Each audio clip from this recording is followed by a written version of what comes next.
Amidst a location that has become a tragic grave for countless individuals, the story unfolds. Many lives have been sacrificed in the relentless pursuit of victory in an insoluble war.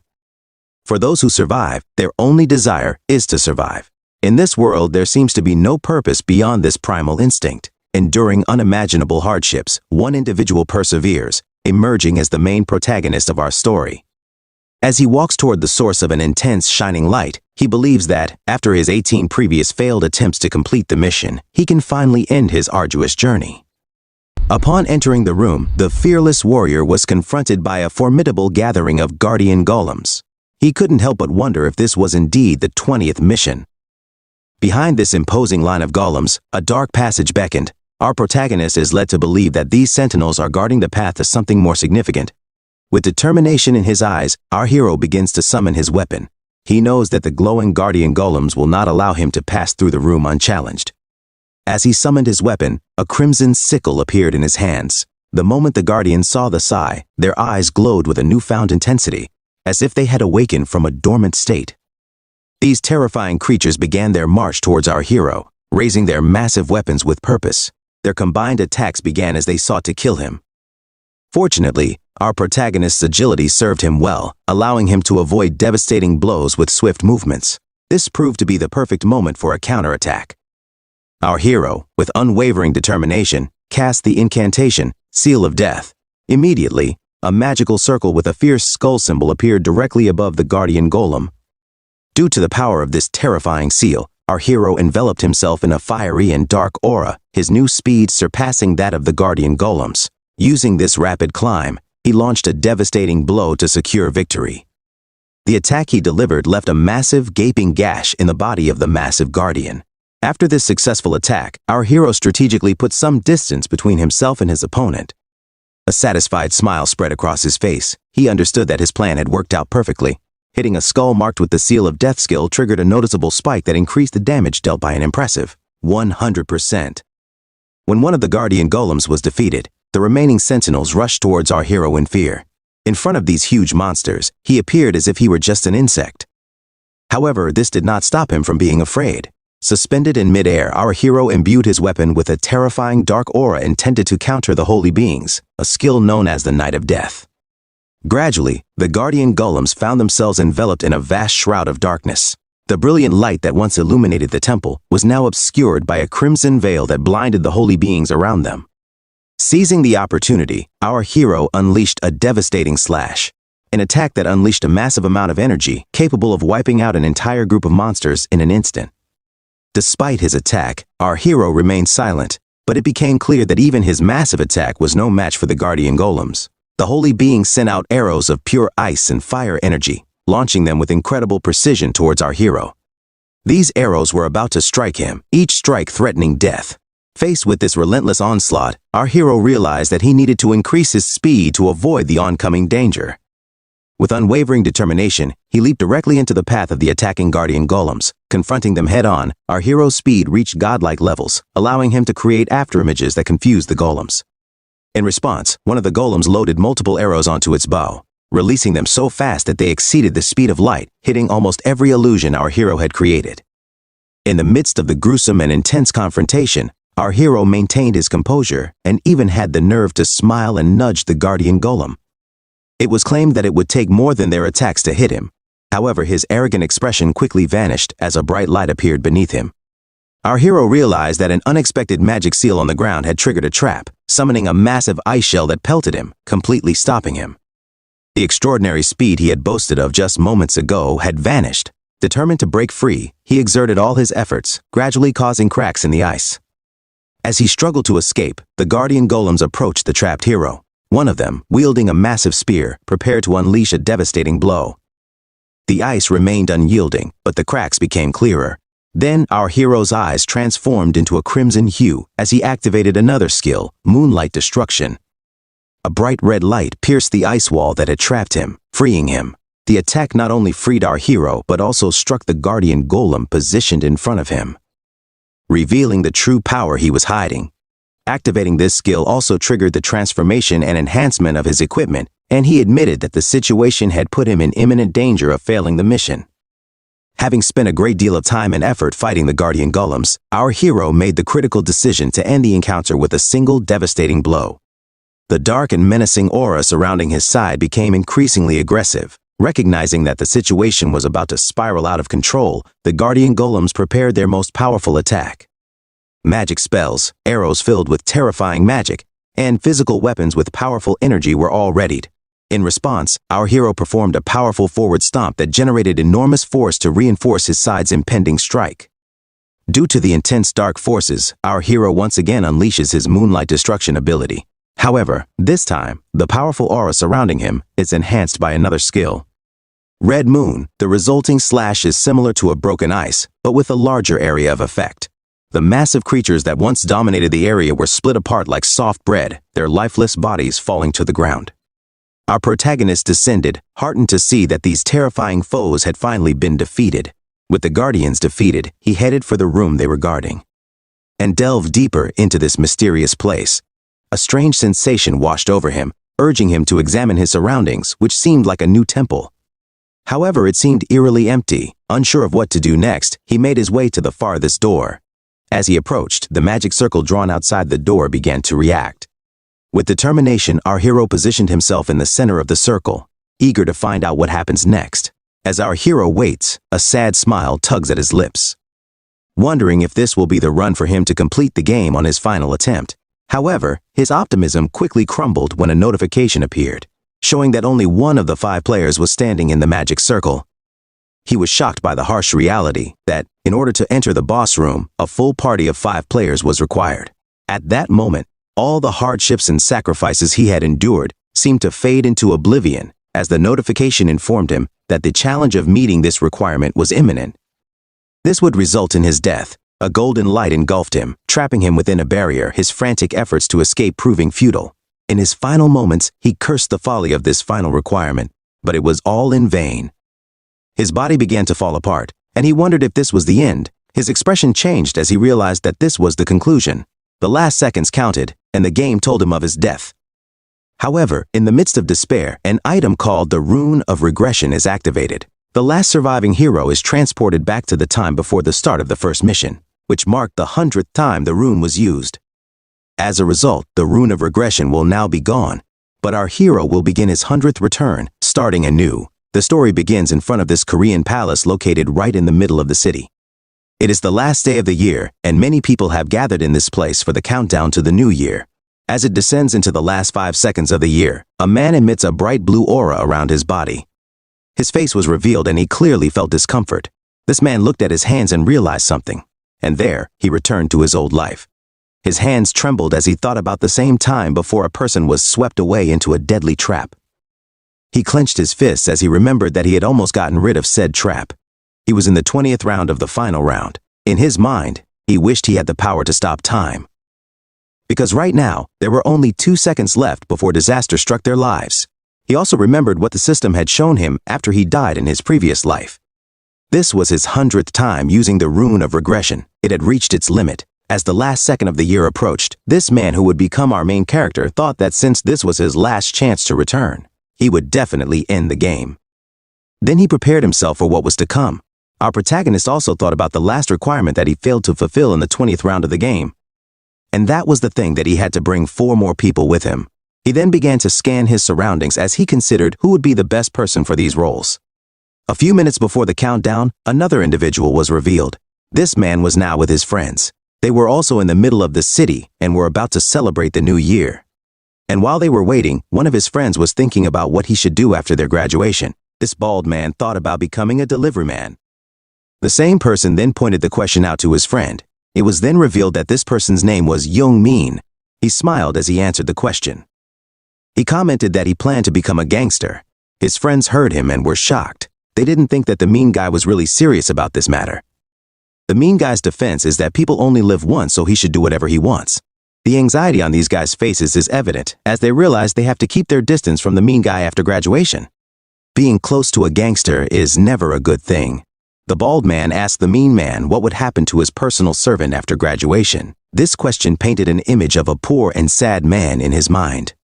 The mean man laughed as he revealed that he would not abandon his servant even after graduation. His friends joined in because it was really funny. He added that he should play with that guy as long as he wanted. And while they were talking about that servant, one of the mean guy's friends announced that he had just met that guy. This was the same time that our main character's face was enveloped in this bright light. In the same 5 seconds, he returned to his 100th time. The mean one smiled and confirmed that his friend was right. But as he stared at the man he had been bullying throughout their high school days, he felt something strange. It worried the mean one. This man was not the same servant he knew. Our main character looks more confident now and seems more mature. He even dares to look at the mean guy. Then he comments that our main character is really different from his usual self. The mean one was very annoyed because this was the first time our main character had done this. He was about to teach him a lesson, but his friends stopped him. They reminded him that today was officially the first day of the year and he would have many opportunities in the future. Their statements calmed the mean one down, and he decided to leave the main character alone for now. The four of them continued to party while thinking they were adults. They also wished each other a happy new year. But then a mysterious voice was heard saying that people were interesting. The voice said that people dared to celebrate the new year, even though they didn't know what situation they were in. And since the mysterious voice had been heard by everyone, they tried to find its source. A majestic creature with white wings and white clothes appeared. This one was also enveloped in bright light. His voice also had a relaxing effect. This one, who looked like an angel, smiled as he was pleased with the actions of the people today. He said that for their race, humans are like monkeys inside their cages. All the people who gathered right in the middle of the city were mesmerized by the appearance of this mysterious creature. Everyone was mesmerized by its beauty except our main character. He caught sight of the angel and thought that it had finally appeared. He still hated this sight, even though he had been through it countless times. The angel tried to stop himself from laughing, but he couldn't. Then he said that they were all trash because they were so obsessed with his appearance. The angel also added that they shouldn't think about these useless things because he didn't plan on being with them for long. His gaze and smile grew even stronger when he thought that since these people could see him clearly, they should be able to hear him well too. One of the men, tired of her laughter, then shouted at her and asked her identity. This man even mistook her for an angel, and while that man was muttering, our main character remained silent.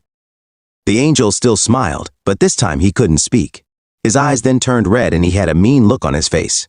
He commented that this scene was really annoying. Something happened to the same man who was shouting at him a few seconds ago.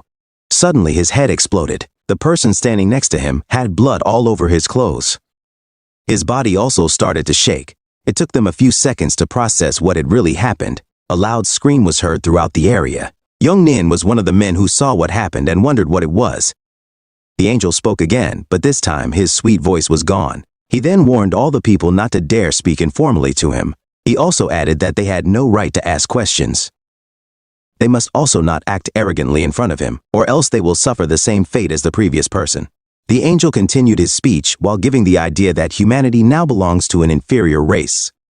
Our protagonists only sighed when they reached the part where the angel would explain why these things were happening to them. With a bigger smile, he informed everyone that they would now play a game. In a 20-round series on the first day of each month, their souls would be transported to a new dimension to participate in a game. He carved out the idea that this was all people would do now. For the next few days of their lives, they would focus on completing the given quests. If they managed to complete all of those quests, they would receive some rewards and be returned to the real world. Some people were shocked when they heard this. They thought that their lives would be spared once they completed the said rituals. The angel read the same thoughts of the people, and he laughed as he told them that even if they completed the rituals, not everyone would have enough to survive. Our main character continued to stand there, while only about half of them were allowed to live, it was revealed. He was the only one with a calm expression. As for all the people around him, they all felt like their lives were coming to an end. The angel continued his speech and suggested that people should not worry because he would not take all of this. Our main character just sighed at this situation. He must have heard this one 1,000 times. Then it was announced that only people in the entire world between the ages of 15 and 29 would disappear. And while listening, our main character thought that he couldn't imagine playing the same game over and over again. Upon hearing the condition, one of the elders smiled and said that he was safe. This action angered the age groups involved in the said game. He said this without thinking about others. It was like pouring oil on the fire. Youngmin stepped in and stopped them from arguing. He reminded these people that they should not make any trouble because they could end up like the person who died. The angel's wings then spread as he said they should begin. He also announced that the number of participants for the game would reach 1.8 billion. His face became even more excited as he told the people that since the explanation was over, they should continue with the real game. The entire place was enveloped in this white light. Everything disappeared, except for the laughter of the participants. Our main character is clearly included. The angel then reveals that the participants have just entered a place where only they can see it. He then orders everyone to shape their bodies so that they are ready for the soul transfer. This is exactly like how players customize their characters within the game.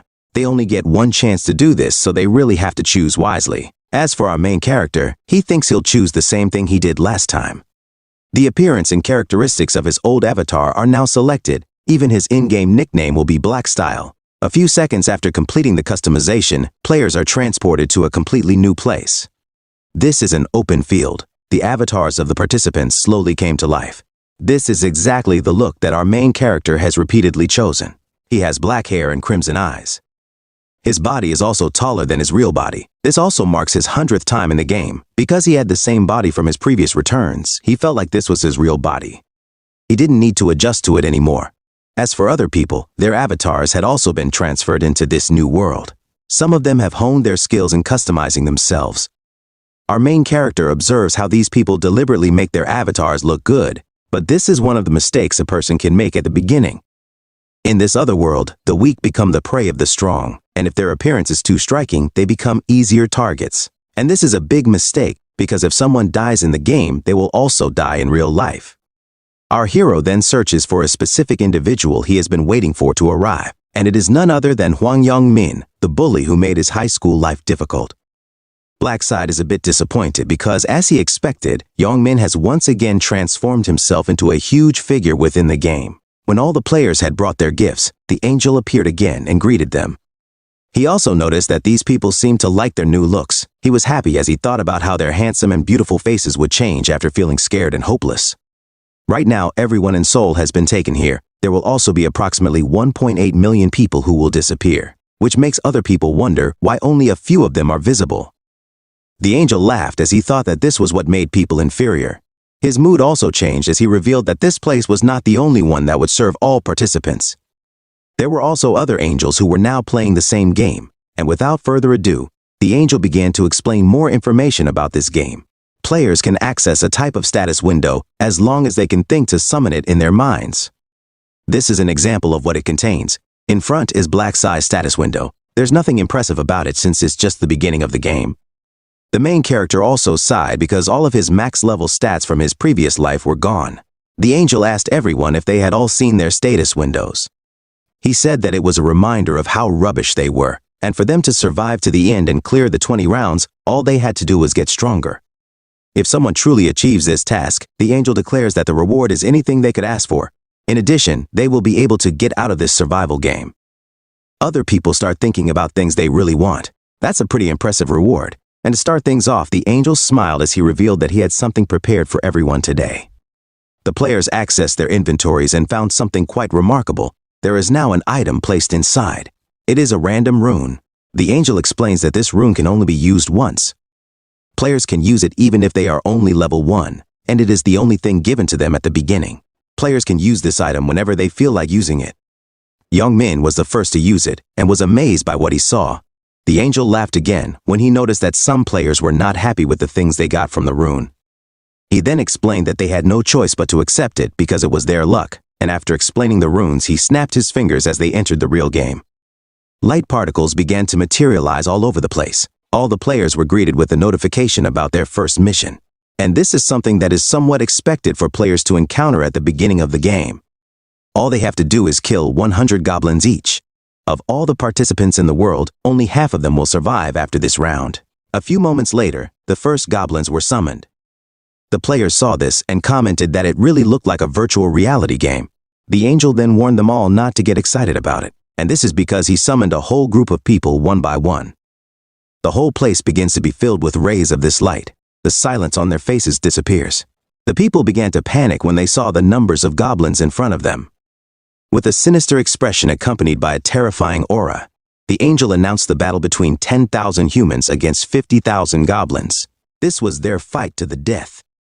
As soon as the statement was finished, the cauldron of goblins began to walk towards the people. The movements of these monsters were extremely fast. Some of the players didn't know how to react, but as most of them began to take further steps, their footsteps were heard. Blackside stepped to the front of the battle without any fear. The people behind the main character began to wonder what this person was thinking. It was too dangerous to face the goblins. As the monster approached, Blackside's calm expression disappeared and was replaced by a deadly look. Blackside rushed towards the goblins and delivered a powerful kick. Blackside mentioned that when a person is part of a group, the first impression is the most important. What he did just now shocked all of them. What he wanted to do was to imprint in their minds the image of his power, and the best thing to accomplish this is to defeat the very first goblins. With that powerful kick, sending the goblins' bodies several meters away. Then the protagonist takes the dagger that this monster is holding. In his mind, he really needed to avoid being surrounded by these monsters. So he needed to show them how strong he was. Besides, there was another important thing he needed to get. That was the attention of the angel assigned to their group, who now seemed pleased with what our hero had shown. Blackside had no choice but to put on a little performance in front of everyone. The two goblins that rushed in his path were slashed in an instant. Other players are now wondering if Blackside is some kind of secret agent in real life. They also admire his nickname Blackside, and since our main character has shown his strength against the goblins, they get the idea that perhaps these monsters are the weakest monsters they will ever face. Some of them were complacent and thought that they could easily defeat these monsters, but that quickly changed when one of the goblins approached a player. With just one attack, the said weakest monster was able to defeat them. The truth about their situation had finally set in. This was really the part where they couldn't be confident and expect to survive at all. And as that person was being killed by the goblin, all the people began to scatter and run for their lives. Our protagonist gets a glimpse of how the others are doing. This scene is one of the so-called greetings to Inferno. At this point, no one would be mistaken for thinking that this is just a game. Nowadays, people have only one thing on their minds, and that is the concept of survival. The once carefree people who dominated the food chain have become victims. The first instinct upon seeing this danger is to flee without direction. Blackside remembered that this was the same mistake he had made the first time. And only after the second regression was he finally able to face the harsh truth. And that was that no matter how fast a person ran, they could never escape this dementia. This woman didn't know that there was an invisible barrier preventing them from making a greater distance from the mists. She stopped walking and wondered what to do next. This situation was also a wake-up call for modern people. With everything that is easily given to them through the use of technology, their instincts of killing other creatures have been lost. Some of them will hesitate to make their first kill. However, having two minds within this game can prove fatal, as it can give the monsters the slightest chance to turn things around and have their counterattacks. A few minutes passed and some of the people exceeded their limits, but they were in a difficult situation. The angel continued to watch the match with amusement. He said that goblins might only be the size of a human, but players would still have a hard time killing them, especially when they came in groups and armed with daggers. But while most people were struggling, one individual caught his attention, and that was Blackside. He wondered what was wrong with this guy. The angel then checked his progress and found that our protagonist had already killed 70 goblins. He was annoyed that the system would only show him this player's progress and nothing more, but he decided to let this matter go because he didn't expect that some of the common people would have 101 like him, who would be interested in watching over them.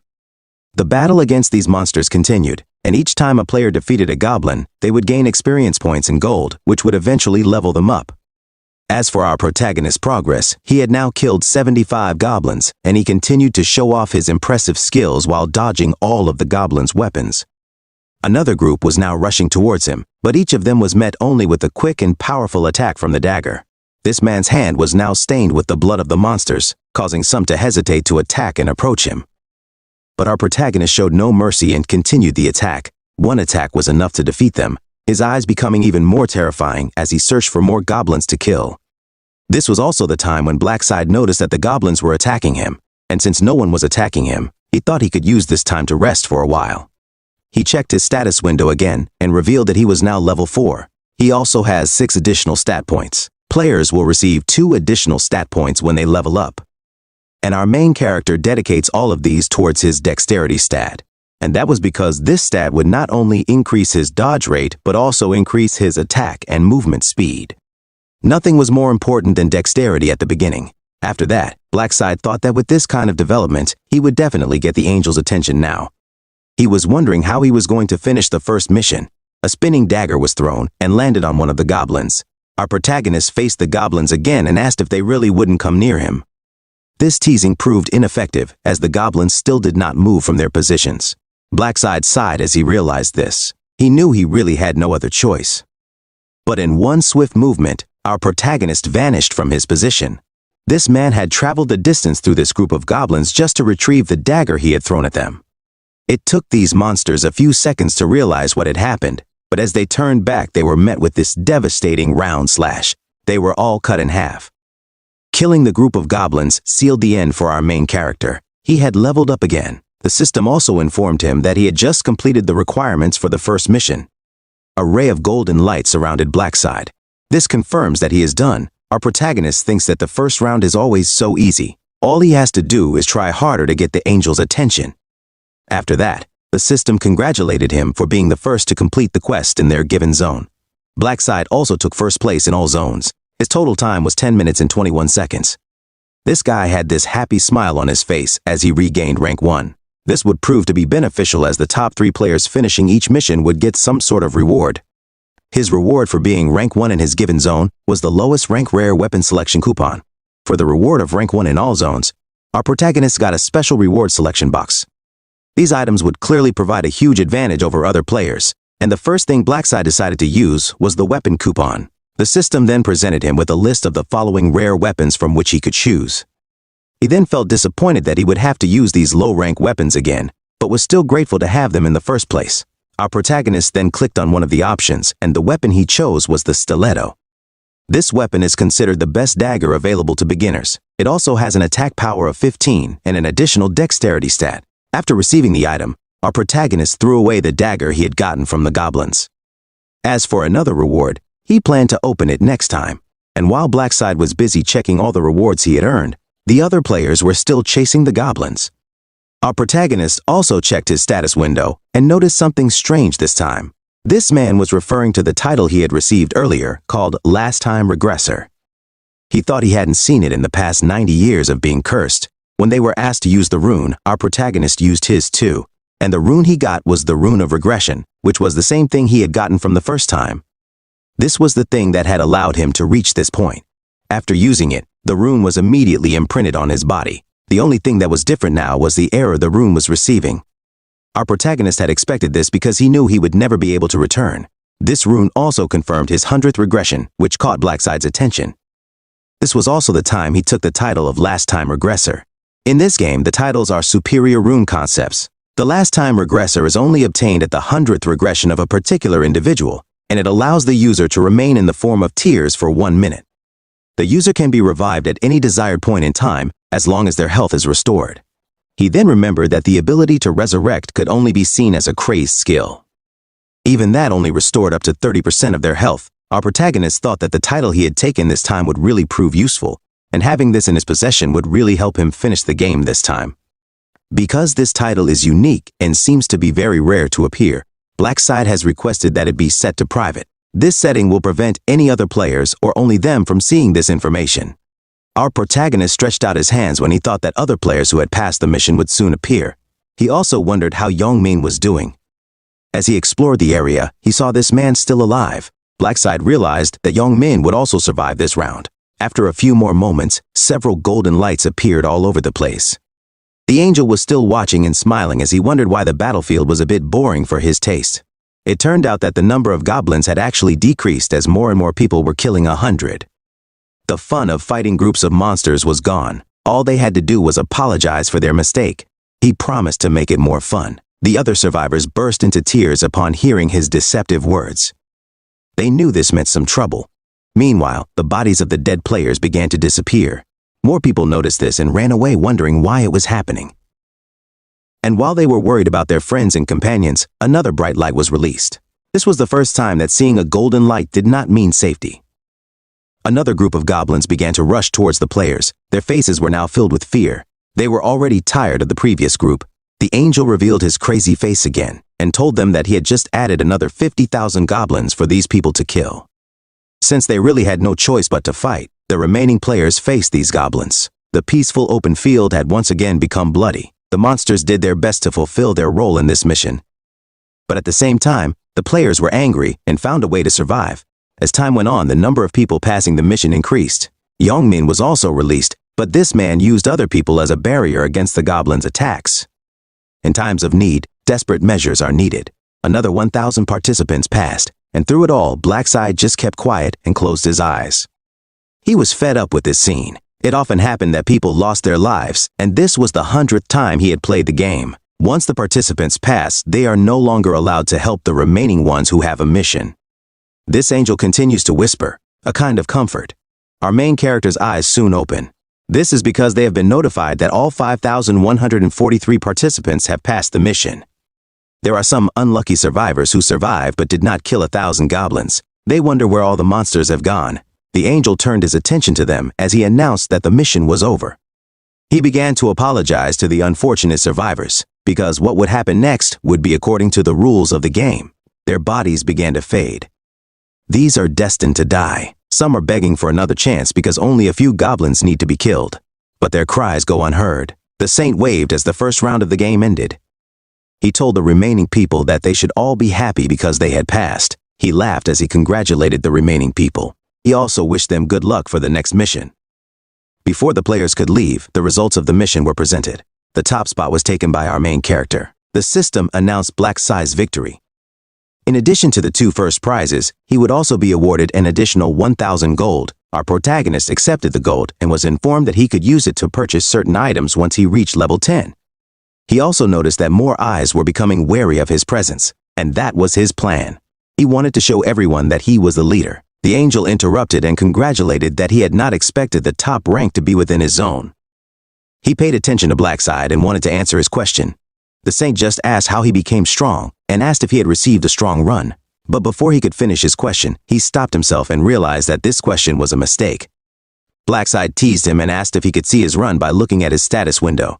The angel was confused and lied about this information. He pretends to see the run our main character has received. But the only thing that turns out to be a ruse is Blackside, who just smiles at him and doesn't answer his questions. And to change the course of things, Blackside calls his attention and asks for a favor. The situation becomes more unexpected for the angel. He has no idea that this man has been in the same situation for the past 10 times. Our protagonist raises his head and shows his immense feelings for the reward he received as the top achiever of this mission. He said that they were too greedy. This surprised everyone around him. They did not expect that anyone would try to ask for additional rewards in front of the merciless angel. And as expected, the angel's mood changed as our protagonist was asked what he had said. But Blackside wasn't fazed, not even for a moment. He continued on and repeated the same words he had said earlier. He wanted a better reward. Our protagonist's combative behavior was gradually irritating the angel. But while everyone was confused, in the back of their minds, these two just stared at each other. For this angel, he wondered if he was being looked down upon because he had led this mission. He couldn't accept the idea that a simple person would dare to ask him for requests. He raised his hand, which he had planned to drop, but he stopped when he remembered that he had already used that authority a moment ago, which meant he couldn't use it to kill our main character. Another idea came to his mind as he stared at Blackside. He knew this was enough to drive him away. The angel lowered himself and walked towards the ground. He explained that normally, things like this were immediately driven away, but he told Blackside that he would think about it and that they would need to talk privately. The others might wait for them until they returned. As they walked away from the others, some praised Blackside. His negotiation with an angel really worked. They were wondering what kind of reward he would get, and to the people watching behind our main character, Yongmin was there. He felt the gaze and returned it. Yongmin was confused and asked if there was something he didn't understand, but our main character continued walking with a smile on his face. Meanwhile, these two have come a long way from the other eclipses. They are now inside the forest. The angel orders our protagonist to walk closer to him because he is getting tired of checking to see if he is still with him. In the back of his mind, he was already angry with people. He thought that this race needed to be yelled at before they would understand things. He also considered them greedy and stupid. And as he walked, he thought that there was nothing he could do about the rewards because he wasn't the one who set them. And because he thought Blackside had been too timid, he planned to teach him a lesson. Right behind that rock was the place where the system wouldn't see them, so he wanted to kill him when they reached that point. The angel knew that there would be consequences if his superiors found out that he had killed one of the participants for his own personal reasons. But for now, he resented him for being helpless. And to make sure that this was going to be a perfect plan, he isolated our main character so that there would be no witnesses. This angel had this crazy smile because he was so excited. He thought that this person should just shut up. Then he turned to look at the main character. He also asked what kind of rewards he could expect to get, but as he stared at Blackside, what he saw was a fist heading very quickly towards his face. And Damapo is a very delicious punch. It doesn't matter if you are an angel or even a god. Those who show bad behavior should be taught a lesson. This holy creature turned into holy shit in an instant. This was the moment he realized that he wasn't that powerful in front of people. He was confused as he looked at the golden blood that came out of it. He wondered if someone had really been trying to hurt him. When his mind came to its senses, he turned around to retaliate, but there was no one behind him.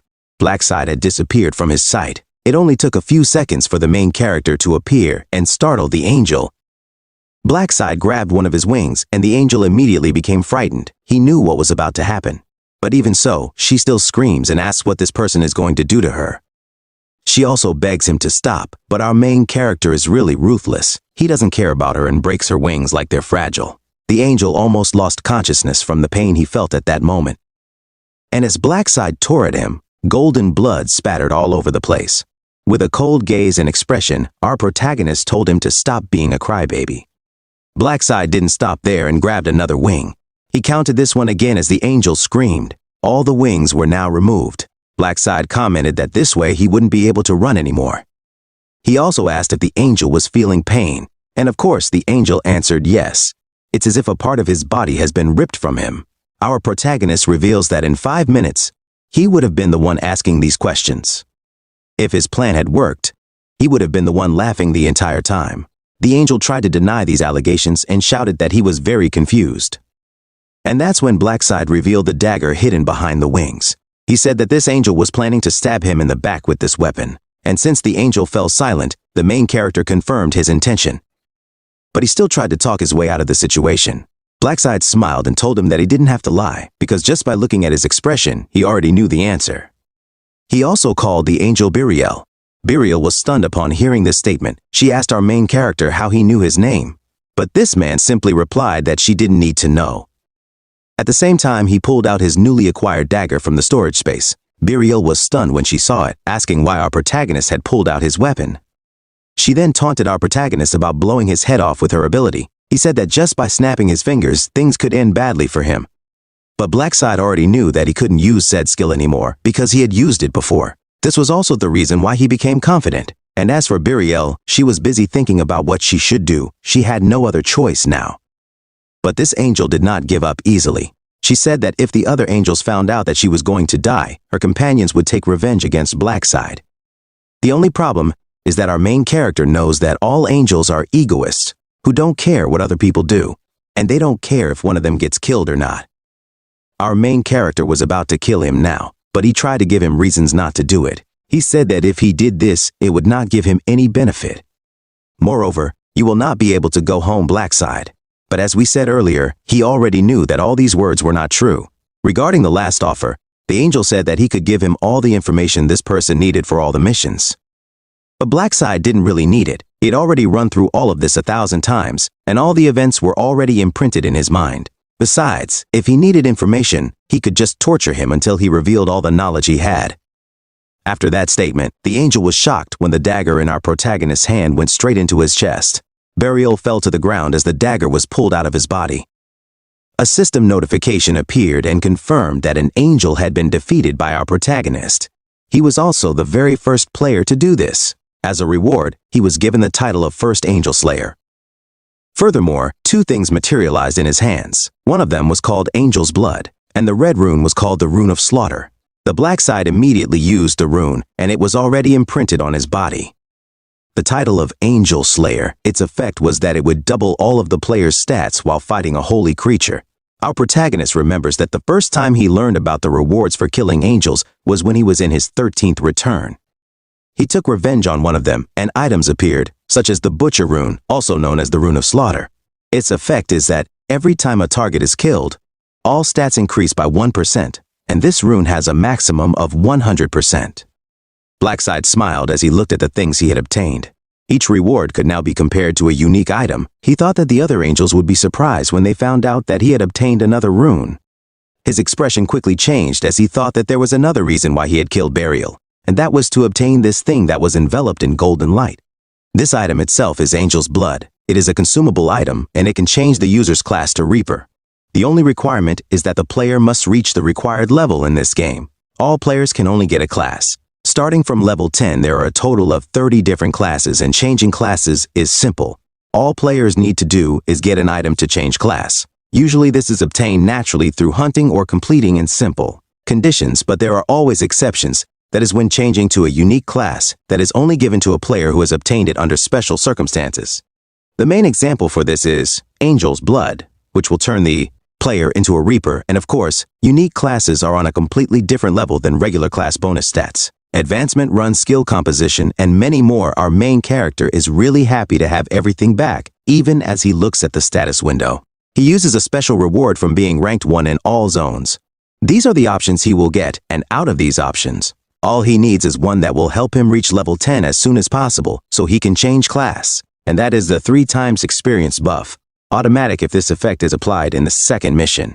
Everything went well this time. Then Blackside looked at the dead angel and thought that this is his last chance to clear the game to do this.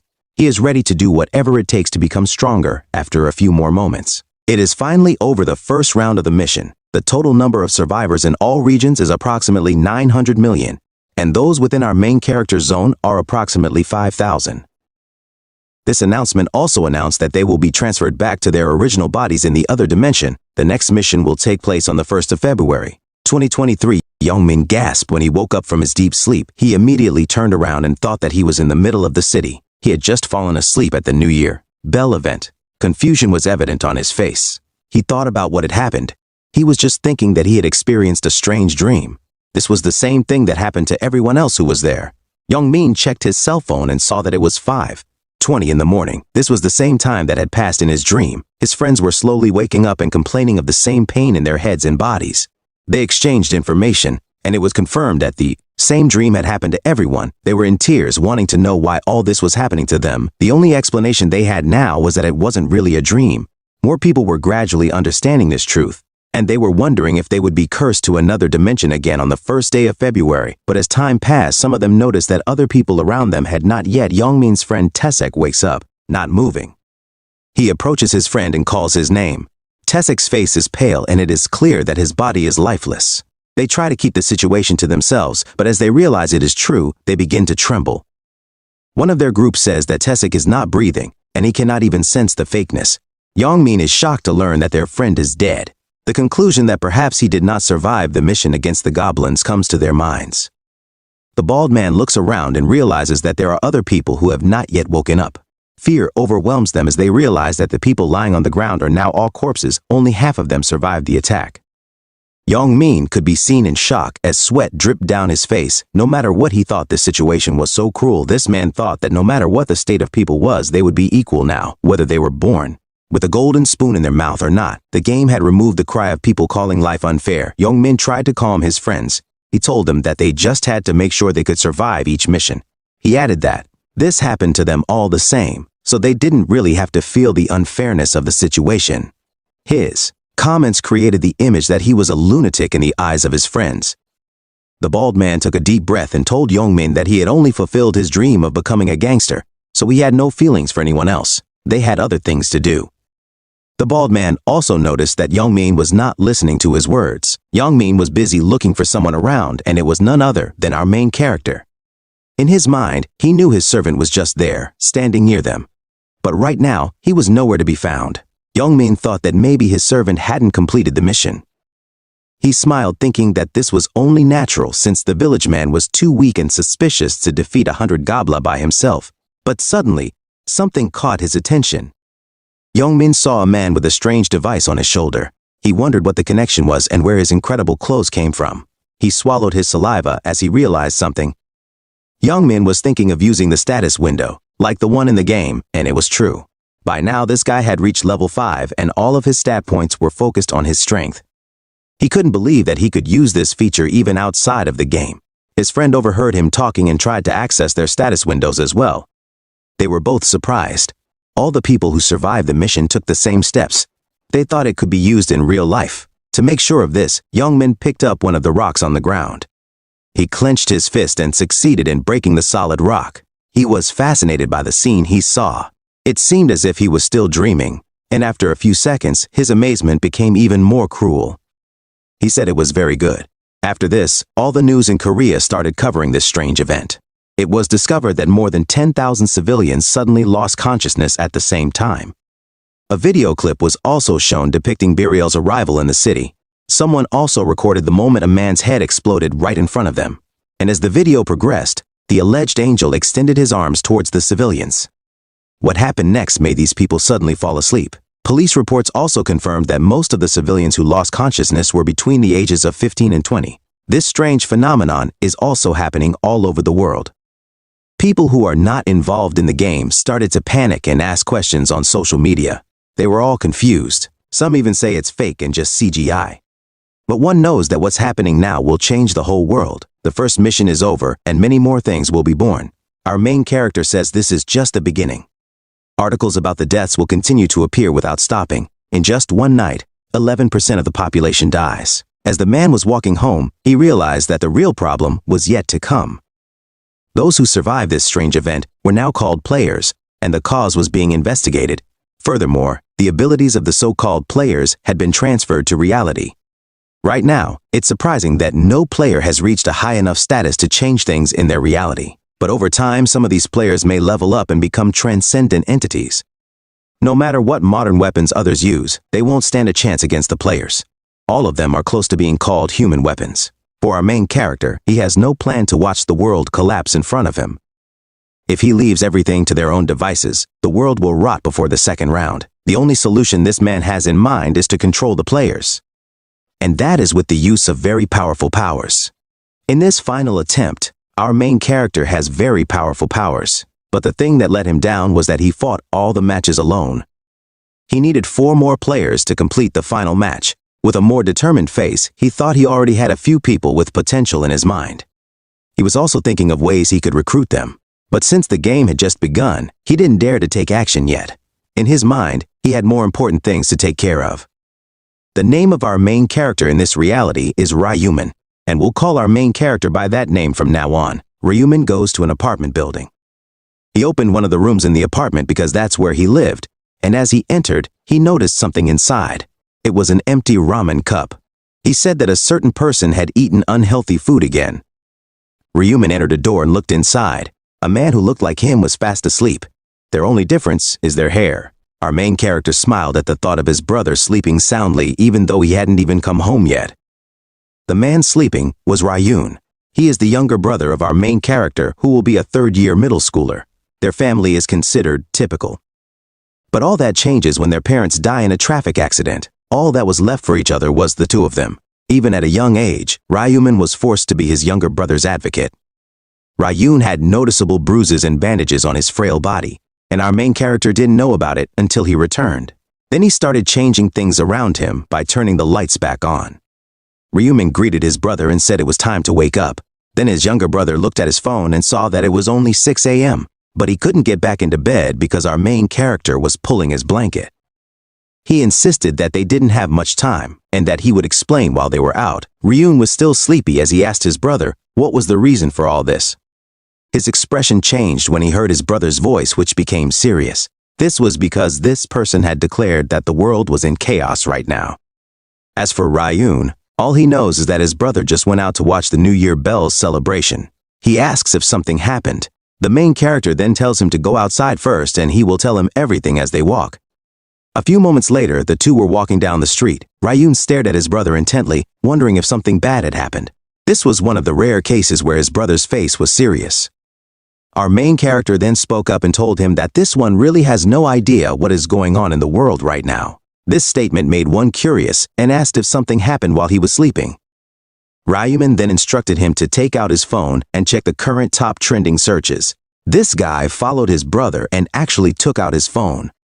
He read articles about an angel appearing and civilians being kidnapped in another world. Our main character hit him. He said that taking their souls was more accurate. One was surprised to learn that his brother was one of those taken. He also learned that he only survived because he killed 100 goblins. He tried to ask if his brother was okay, but was stopped when the main character told him not to worry about him. He vehemently stated that he couldn't help but worry about his brother. When their parents died, everything changed. The only family left for him is his older brother, and even though they are still grieving, his older brother takes on all the responsibilities. Sir Human needs to be strong so they can move on with their lives, and until now, his older brother is the only person he knows who has been the most thoughtful person ever. But even then, he still couldn't fathom the idea that his brother had actually killed 100 goblins. He thought that maybe his brother had a weakness too. Our main character then interrupted his younger brother's thoughts because he already knew what he was thinking. Because he doubted his physical strength, Human revealed that within the game there were stats that boosted their abilities. This is why he was strong enough to pass the mission. He also said that when Rion saw what he would do later, all his doubts would disappear. But still with the worry in his mind, the younger brother stopped walking and said that he would not follow the main character until he told him where they were going. With a more desperate expression, he asked to know this information first. The bruises that he had tried to hide under these bandages became more visible. Our main character had a blank expression on his face as he remembered something from the past. Then he blurted out the name Bang Tegeo. Hearing this, Ryuan was surprised. Ryumin turned around with this expression, then announced that they were going to Bang Tegeo's hideout. Our main character finally reveals that he knows that his younger brother is being bullied. Ryuan panics because he didn't expect to find out. He tries to hide it from her. This is because he doesn't want to cause unnecessary trouble for his older brother who is already struggling. But this burden is really Ryuman's because he keeps trying to apologize to his younger brother for letting this situation happen. His past self had absolutely no idea that this was happening. He is too tied to the bullying he is experiencing and simultaneously studying and working. The first time he learns about the truth is after he returns from his first round. The main character spends the day sleeping because he is traumatized by his fight with the goblins. That day, Ryuhan went out to go somewhere. The next thing the main character knew, his phone was ringing non-stop. He reluctantly got up and answered the call, and it was about Ryuhan.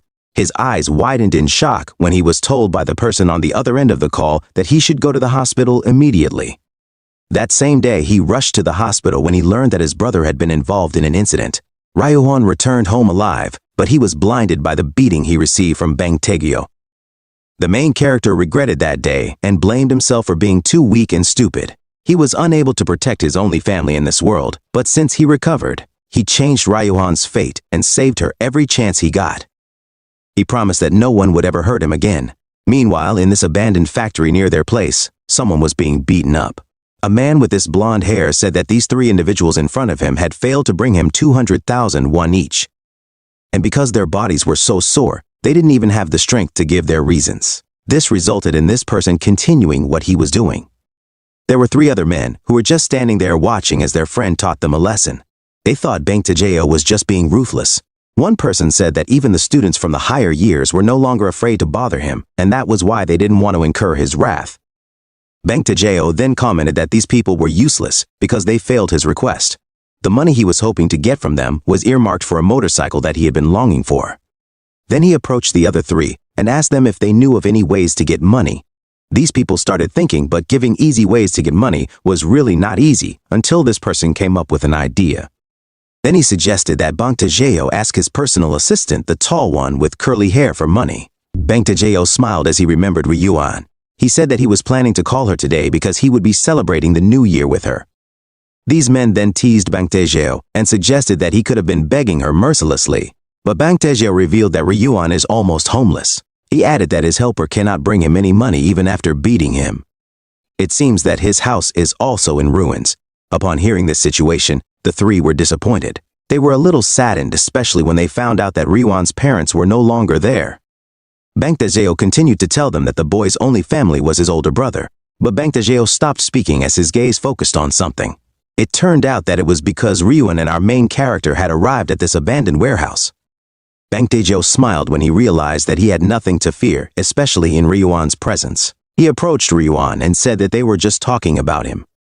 But in an instant, this man's mood changed and he tried to scare Ryuan. This man immediately apologized while his older brother stood next to him. Bang Tegeo noticed our protagonist's presence and wondered about his identity. He thought his face was a bit annoying. He then turned to Ryuan and asked who this person was with him. And because he was a little scared of Bang Tegeo, he couldn't even answer directly. Then the main character spoke up and introduced himself as Ryuan's older brother. Bang Tae-gyo was annoyed because he specifically told Ryuan not to report anything. Then he warned him that he would also teach his brother a lesson. This fat man looked at one of his servants. The three immediately walked and approached the main character's direction. They asked him if he was any good at fighting. Ryuman just stood there waiting for these men to approach. One of them even teased him because he was smaller than his younger brother. But it stopped immediately when the man met Ryuman's fist. The others were surprised because their friend was defeated with just one punch. He tried to retaliate and immediately rushed over. The only problem is that his attacks don't hit. The main character gets fed up with this, so he retaliates and it's a direct hit. Then the gangster is sent flying towards these metal drums. The other one also tried to rush in, but as expected, a swift punch was delivered to his face. The three warriors were now on the ground and struggling to get up. Meanwhile, Bang Tae-gyo still had a scary smile on him. He said that this scene was too trashy. In his mind, Ryuman might have learned some boxing skills. But he wondered if that was enough to fight him. He then walked towards them and praised Ryuman for winning against his opponents with some boxing skills, but he wondered if that was enough to fight him. But as he stood in front of our main character, this one bragged as if he hadn't learned that physicality is also very important in boxing. Ryuman just smiled, while the person in front of him still had no idea what in the world had just happened. Bang Tae-gyo was curious, so he asked him, but Ryuman just smiled. Because his question was ignored, this man became very angry. Then he punched the main character. And as usual, these normal punches had no hope of hitting a player like him. Bang Tae-gyo continued throwing these punches. He was getting annoyed, especially since he tried to hit him. His vision was getting blurry from the fatigue he felt. All the punches he threw missed their target. He also wondered what was happening because he wasn't hitting anyone at all. As for the main character, he formed his fist with this blue aura. Then he commented that if Bang Tae-gyo was watching the news, he wouldn't dare fight him. After that statement, Ryuman's punch went straight to the fat man's face. Even though Bang Tae-gyo was heavy, the main character still managed to push him a few meters. Bang Tae-gyo then rushed towards Ryuman to launch a counterattack. But he failed to hit anything. The punch was thrown into this empty space. This man wondered where his target had gone, and then right at the side of his face, a bright light appeared again. The grandson takes another punch, and he can't help but cry. Even though he's clearly at a disadvantage, Bang Tae-gyo still says that our main character is no match for him. He tries to stop the blood from flowing from his mouth, and his tooth falls out. He got angry and shouted that he would make sure to kill Ryuman. The fat man tried to land another punch, but it was easily dodged. The main character then grabbed his hand and sent it in a different direction. This caused Bang Tae-gyo to lose his balance and receive another attack. And while all this was happening, other men were watching as Bang Tae-gyo was punching them.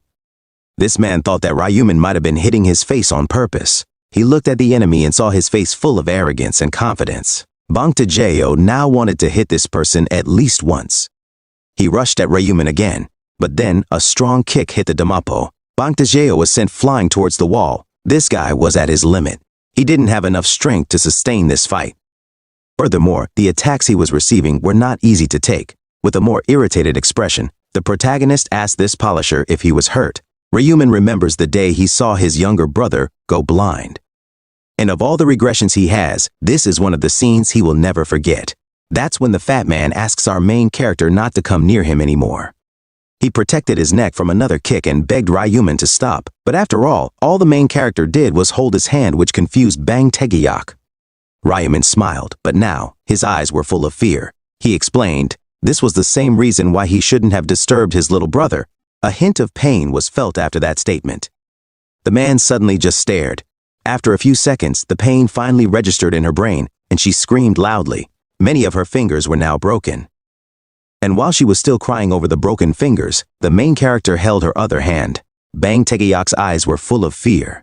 He kept shouting the word, "Enough is enough." Seeing this scene, Bang Tae-gyo's camp also ran away. They knew they would get into trouble if they stayed.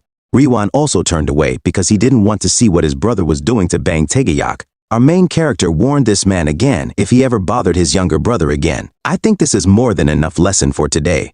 Bang Tae-gyo is already regretting his life decisions. All his fingers are broken now. Ryuman smiled when he heard his confirmation. But the scary smile was still on his face. Then he grabbed Bang Tae-gyo's other arm and broke it again. He said he needed to be sure in case this fat guy ever thought of taking revenge. A loud scream was heard all around. After that encounter with Bang Taegyeok, the brothers casually left the scene. Ryuan asked his older brother how he did that. He thought maybe he learned some martial arts or something, but our main character denied it and told him that it was because he was already a player. The stats can be used to boost their abilities in real life. And to really convince his brother, Ryuman tried to summon the weapon he had obtained in the last round. A bright golden light appeared and gradually became whole. Ryuan was shocked when a dark and sharp dagger actually appeared. This man was now beaming with amazement. Ryuman also added that all players could summon their weapons like this. And this was the time when Ryuan realized why his older brother could move so fast because of these stats. He didn't even have a hard time dodging all those attacks. The main character revealed that he was able to move like that because his dexterity stat was already at 11. Normal people only had about 3, and athletes had about 10. Ryuan asked what happened when his level increased, but his brother pretended not to know because he had not reached that point yet. This person was now willing to lie about this information because of what happened in his previous regression. During his 11th regression, he told his younger brother that he was a regressor, and this put Ryuan in danger. He was kidnapped by several players in order to control our main character. Even though he saved him before, he didn't want Ryuan to experience that trauma again. Staring at his brother, Ryuman thought that he should be more prepared to protect him from other players. To start things off, he asked this person if he wanted to have breakfast at the convenience store. Ryuan happily accepted the invitation, so they went inside the shop. The younger brother caught Ryuman's attention as he headed in a different direction. He pointed out that the cup noodles were in that direction, but our main character first headed to the ATM to withdraw money. As he pressed them, he thought that this was all he had saved so far. It was a total of 133,201. This was only around 100 cent Eustachius and Sabas. Ryuman withdrew 100,001. Ryuan was shocked to see that his brother had withdrawn so much money. This was the truth that these two brothers lived a poor life. Our main character just told him that he would need it later. Meanwhile, he asked Ryuan what he wanted to eat. This man hesitated to say what he liked because all the food in this place was expensive, but his older brother assured him that he would get all the food he wanted. This was Ryuman's way of making up to him because he only had 1 cup of noodles last night. Even then, he was still hesitant because they might run out of money in the coming days. When everything was in order, Ryuan got this chili pork belly. He said he had been wanting to eat it for a long time, and his face showed happiness. He smiled at our main character, and then he told Ryuan that they should eat Hano beef sometime in order. Ryuan felt awkward again after hearing this. He told his brother that this chili pork belly was enough for him. Meanwhile, in this man's mind, in a few days they would be able to eat whatever they wanted. After a while, the two of them were eating their breakfast. The pork belly looked really delicious. Ryuan then took his first bite. His face was red from the deliciousness. And while they were eating, Ryuman stood up and told his younger brother that he just had to do something. Ryuan just stared at his brother and watched where he was going. A few seconds later, our protagonist returned with a pen in hand. Ryuan was shocked to see that his brother had bought so many lottery tickets. All the remaining money they had was spent on buying 20 tickets. The younger brother was shocked because it would be 100,001. But while this person was panicking, our main character just continued to choose all the numbers he could remember. He ordered Ryuo to just wait. Ryuo was even more confused when he saw what his brother was doing with the tickets. Our main character picked the same numbers over and over again. He just smiled and announced that he did it because they were the winning numbers. That evening, the siblings returned to their apartment. Ryuo, excitedly glued to his phone, was busy watching the lottery draw for that day. Biting his nails in nervousness, he wondered if they had just thrown away 100,001. Despite Ryuman's reprimands about this behavior, Ryuo couldn't contain his excitement as the numbers were drawn. The host's voice blared through the room, announcing the first number, 3, followed by 18. The third number 9 blared again, then 3 8s, the air filled with tension as the number 5 came out, 21, followed by 1. Every number matched the ones Ryuan had picked earlier. As the seconds passed, the screen displayed the last 6 lucky numbers, 3, 18, 9, 38, 21, and 1. Interestingly, they didn't need the bonus number because all 6 matched our main character's picks. In disbelief, Ryuman exclaimed that this was crazy. He couldn't believe that Ryuan's intuition about buying lottery tickets was right. His eyes gradually filled with tears. He even asked his brother to pinch him because he thought it was just a dream. But our main character just smiled at his brother and confirmed that it was real. Ryuman teased him and asked if he would rather this was just a dream. A few more confirmations were needed for Ryuan to truly believe. He stood up and held up the tickets they had bought.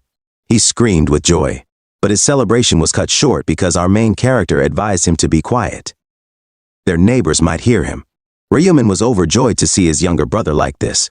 He thought he had reacted the same way the first time he bought lottery tickets. He also screamed and celebrated all night, but as he kept coming back, this had become the kind of annual event he was obligated to do. This is all because he will eventually need a lot of money.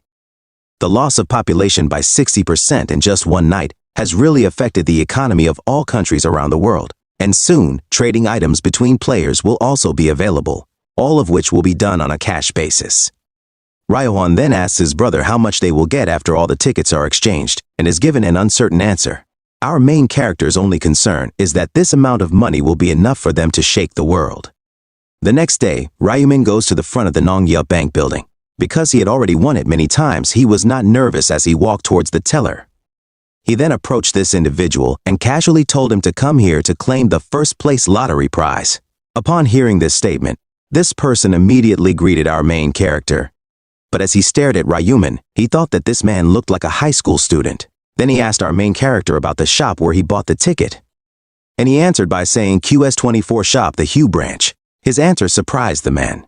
He remembered what his colleague had shared with him about the number of winning tickets in this round. There were 115 of them. This person said that what was most crazy was that all 100 tickets were purchased in one store. Then he got the idea that only one person bought all the tickets that day. Whatever the case, he was advised that whoever claims the winnings in this store, they should be treated like a very important person. This person was interrupted by our main character as he was seen lost in his thoughts. He quickly apologized and asked Ryumin to just wait a moment. A few moments later, someone else entered and greeted our main character. He introduces himself as Guan Junho, the president of Namgyep Bank.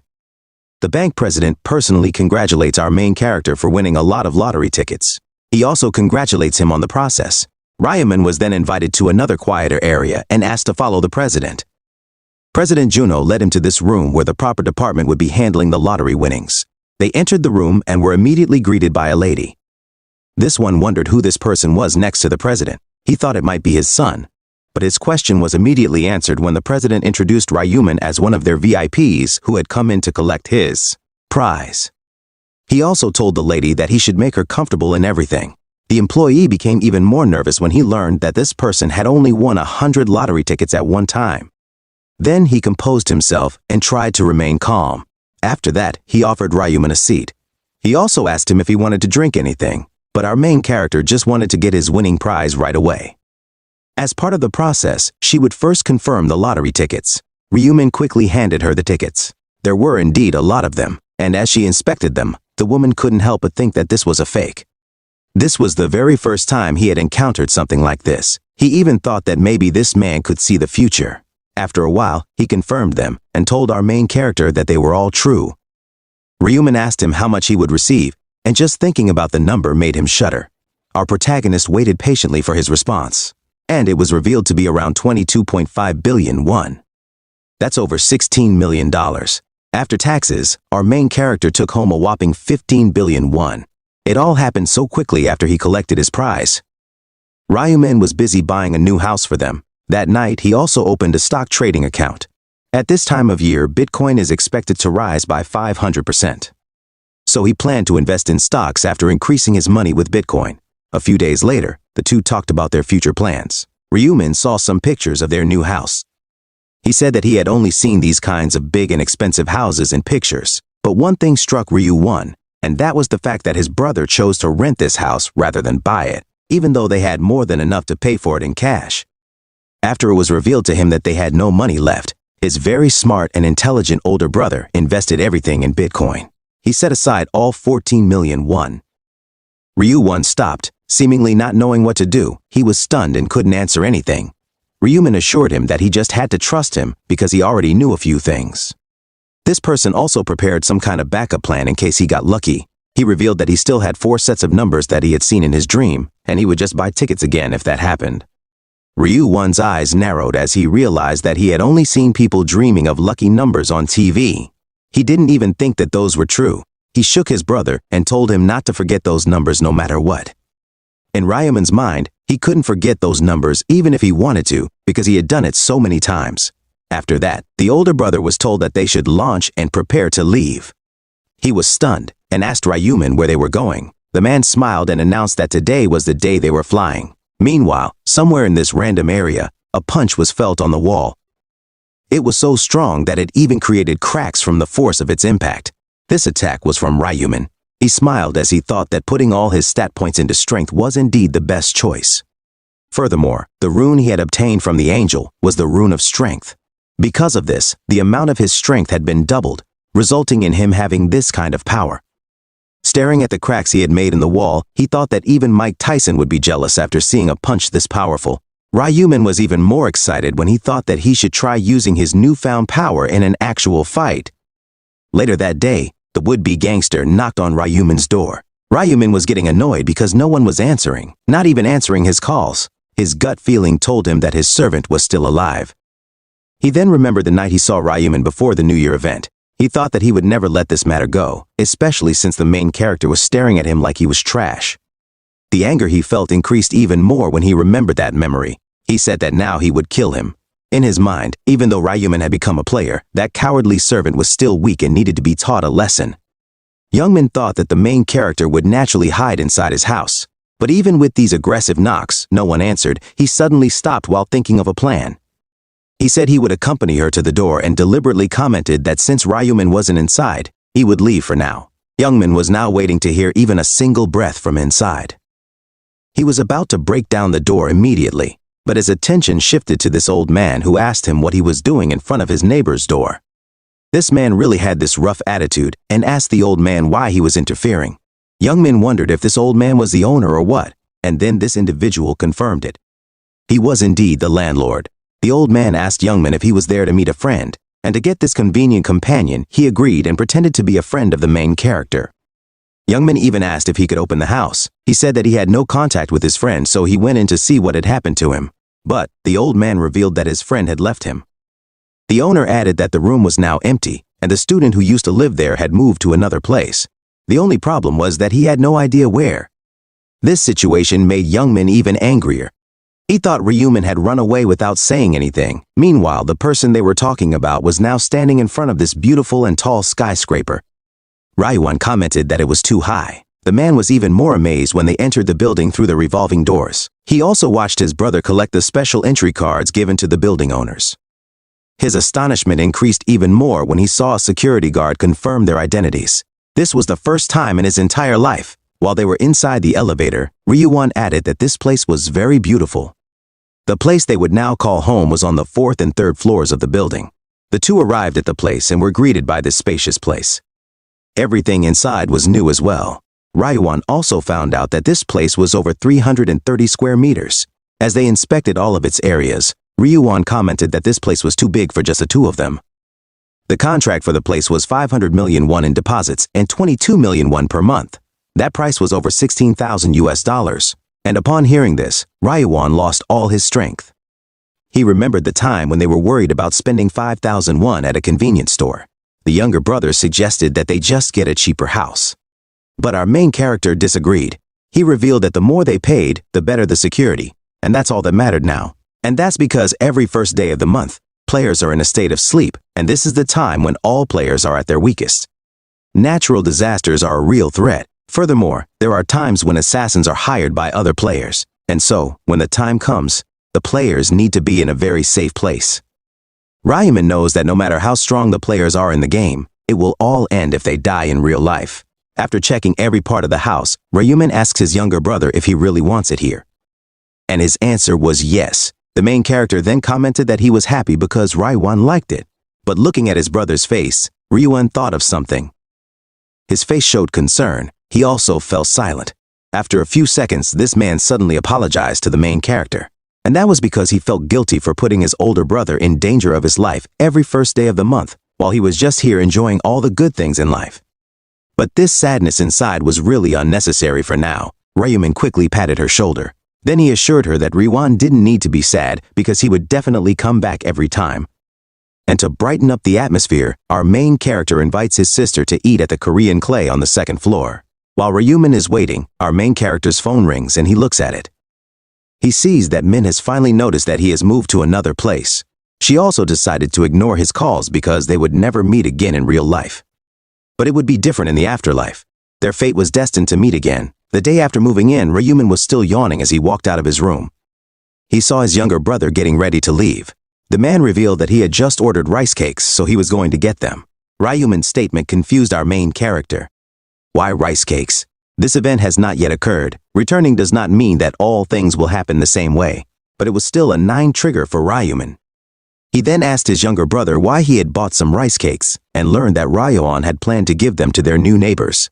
This giving was a common courtesy for Koreans. Our main character also thought that being a good neighbor wasn't such a bad idea. Then Ryohan was praised for his good thinking. Ryohan was about to leave, but our main character suggested that he go with him and hand out the rice cakes together. And just like that, they started ringing the doorbells of their 2 neighbors. They also introduced themselves and greeted them with their warm and sweet smiles.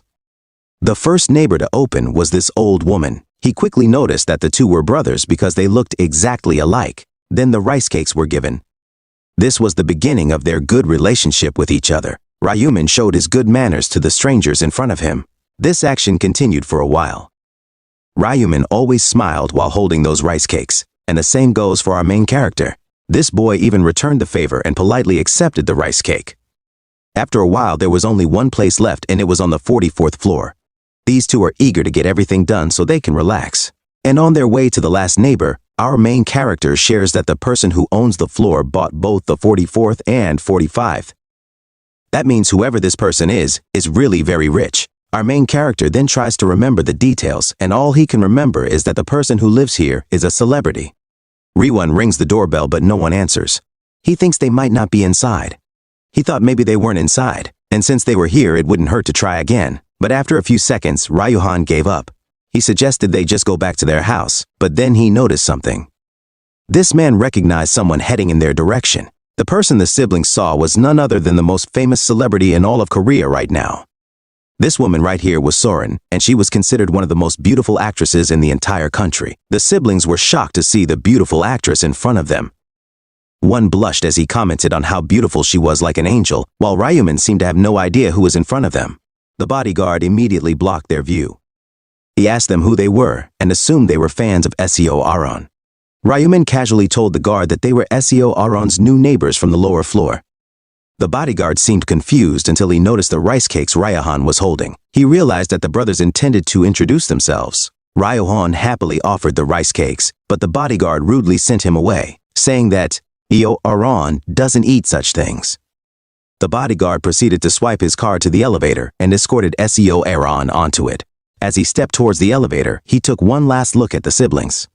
When they were out of sight, Ryumin admitted that he didn't know them, but he seemed to dislike their rude behavior. Ryuan remained silent as he continued to stare at the elevator. Ryumin told his brother not to mess with people like them. Ryohan replied that it was fine while still looking at the elevator. When he returned with a smile, Ryuan exclaimed how amazing the encounter was. But his brother seemed confused by what he was saying. Ryuhan was stunned by his brother's reaction. He asked him what he meant when he saw everything. He placed a hand on his brother's shoulder and excitedly told him that he was referring to Seo Aron. Ryumin quietly asked who Seo Aron was. Meanwhile, the news was bombarded with topics about the deaths of several famous artists. Seo Aron sighed as he read the news on his mobile phone. A look of worry crossed his face as he wondered what was happening in their world. He was reading a news story about actor Gwang Minho, who was taking a break from his show called Criminal Land. Out of anxiety, he received a text message asking if he had seen the news. He opened the thread, and there was another message about his senior Gwang Seho-jin, just deadly. He replied, yes, and then the person he was chatting with asked him if he was going to the funeral tomorrow. He replied that he should be there because his senior was taking good care of them.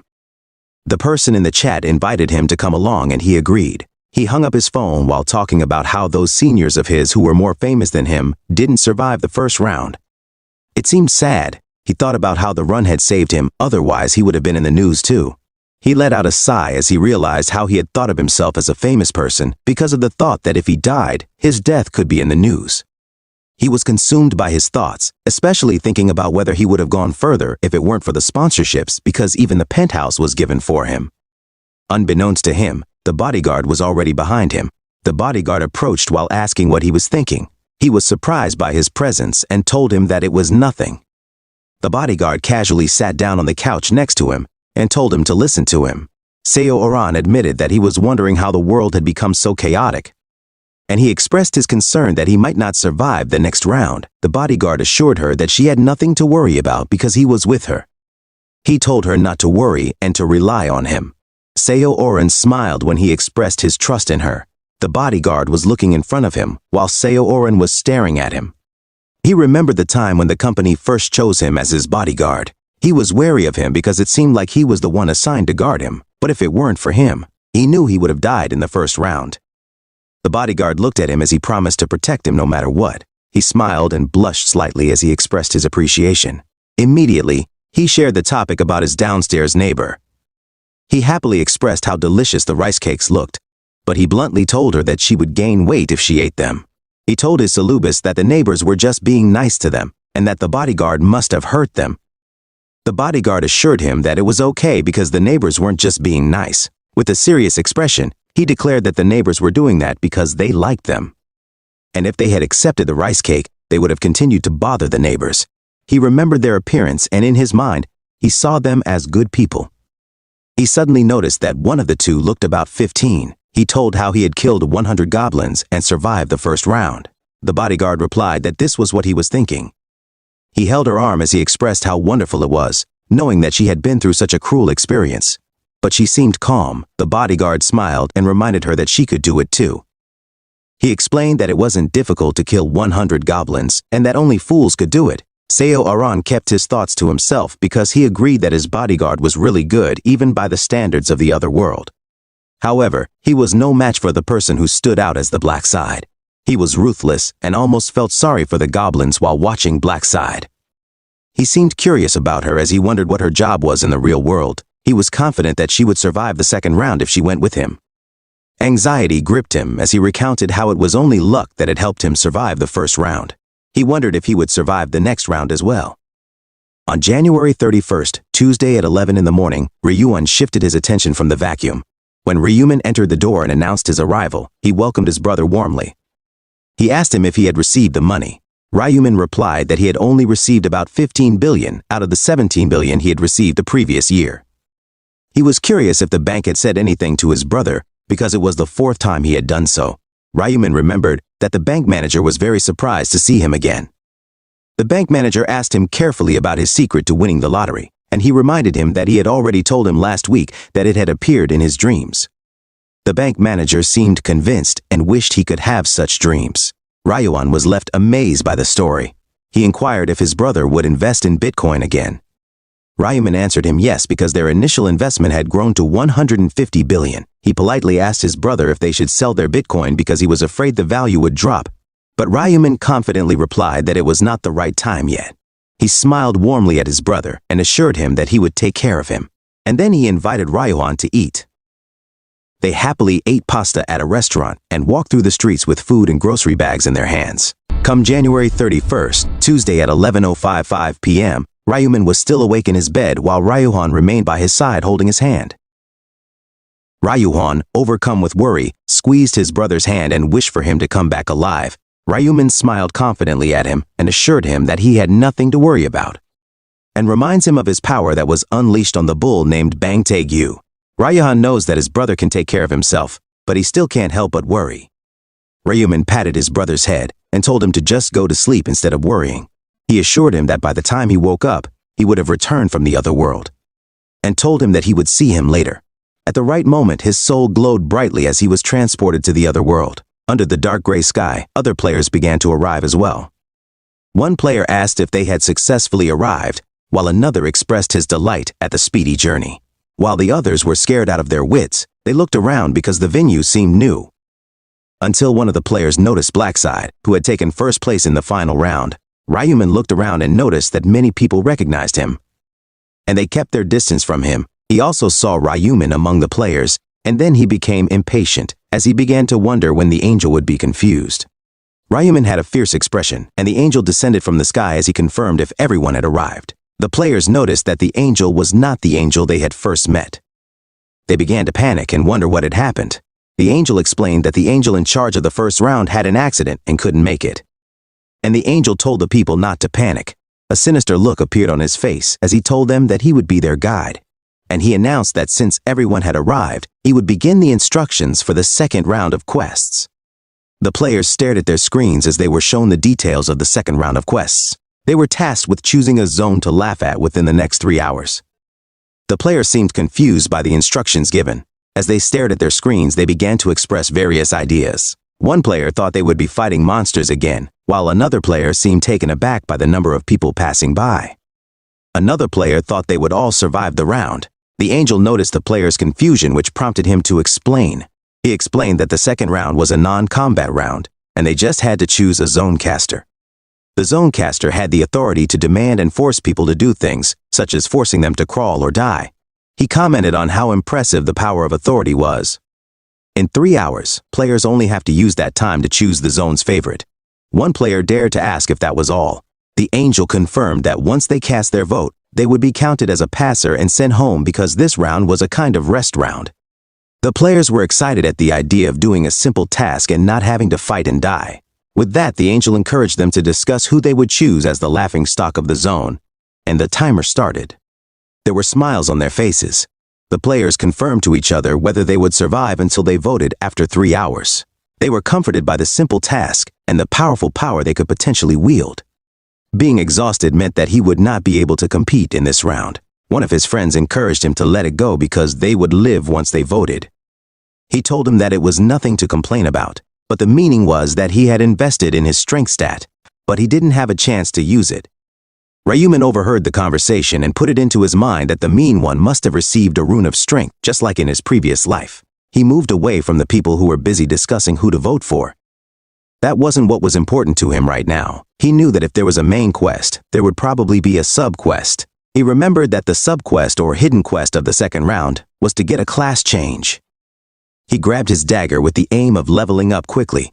This was important to get a class. A goblin appeared, and he beckoned it to come closer, and then it made a loud, frightening noise as it advanced. Ryuman rushed in for a counterattack and successfully cut off the goblin's head. A notification screen appeared indicating that he had successfully defeated the hobgoblin. His current kill count was over 100, and his triple XP buff was valid. More notification screens appeared indicating that his experience was expected to be increased by a percentage. He received 15 gold, and all stats would increase by 1% due to the effects of the run of slaughter. He realized that it had been a good decision to go into the forest to hunt. He knew that where there was one goblin, there were always more. And he was right. Many evil-looking goblins showed up. Ryuman smiled, standing in the middle of the forest waiting for the goblins to attack. He stood calmly and confidently as he struck the goblin's head, followed by slashing it with his dagger. The notification screen appeared to inform him that he had defeated a hobgoblin, and his current kill count was 50 out of 100. The corpses of dead goblins were scattered throughout the forest. Another notification appeared indicating that all stats would increase by 50% due to the effects of the run of slaughter. He successfully leveled up as the timer indicated that there were 2 hours, 21 minutes, and 24 seconds left until the vote. He cleared the screen and, wondering if half an hour had passed, opened his stat window. And it showed that he was currently at level 9, decided to increase his dexterity. The points would be useful for strength if he was Youngmin and if there was a run of strength. He knew that wasn't the best idea in all classes. His dexterity increased to 24 from 18. He knew that players would die if they weren't fast enough to dodge a critical attack even if they were really strong. There were 4 parts to the stats. Those were strength, intelligence, dexterity, and luck. Strength affected physical damage, stamina, and defense power, while intelligence affected magical attacks, mentality, and magical defense and calculation speed. He looked at his stat window again, and his dexterity was now at 30. Dexterity affects attack speed, movement speed, and improves dodge rate. Luck affects critical damage, item drops, and extra gold rewards. All of those things are important, and for him as a Grim Reaper class, who uses both physical and magical damage, it's best to raise all stats equally. He seemed to notice someone behind him. He turned to see who it was. He couldn't believe that someone had dared to follow him. He hadn't noticed before because he was busy with the fight. The situation was worrying for him because it had never happened before. He raised his dagger and asked them to show themselves and reveal their intentions. Otherwise, that person should prepare for death. Slowly, a footstep was heard and a woman announced herself. Ryuman recognized it as the actress he had met before. He wondered if she was really the one following him. The woman apologized for following him. A man also came and apologized. He explained that they didn't follow him with bad intentions and urged him to calm down. He read the man's name displayed as An San-chul. His expression was sad as he remembered that An San-chul was Mag Yong-lok's right-hand man. Mag Yong-lok is the eldest son of the largest company in the country who uses the username Heavenly Demon. He is one of the people Ryumin is chasing. He knows that with him by his side, he can become stronger more easily. To add to that, he also needed a healer who had a connection to Mag Yong-lok, who was his ally for the 20th round. Ryumin didn't expect to meet Mag Yong-lok's right hand so early. He wondered why the man was with Seo Orang, and he began to think that the man was Seo Orang's bodyguard. Furthermore, the pieces of the puzzle seemed to be completely connected because Mag Yong-lok's company sponsors celebrities. Either way, he didn't like that the future had changed. He asked them how long they had been following him. Seo Orang admitted that they had followed him from the beginning when they saw him enter the forest. And he deeply apologized for this. He asked the reasons for their following him. Seo Orang told him that they did it not for any bad reason, but because he wanted to offer him something.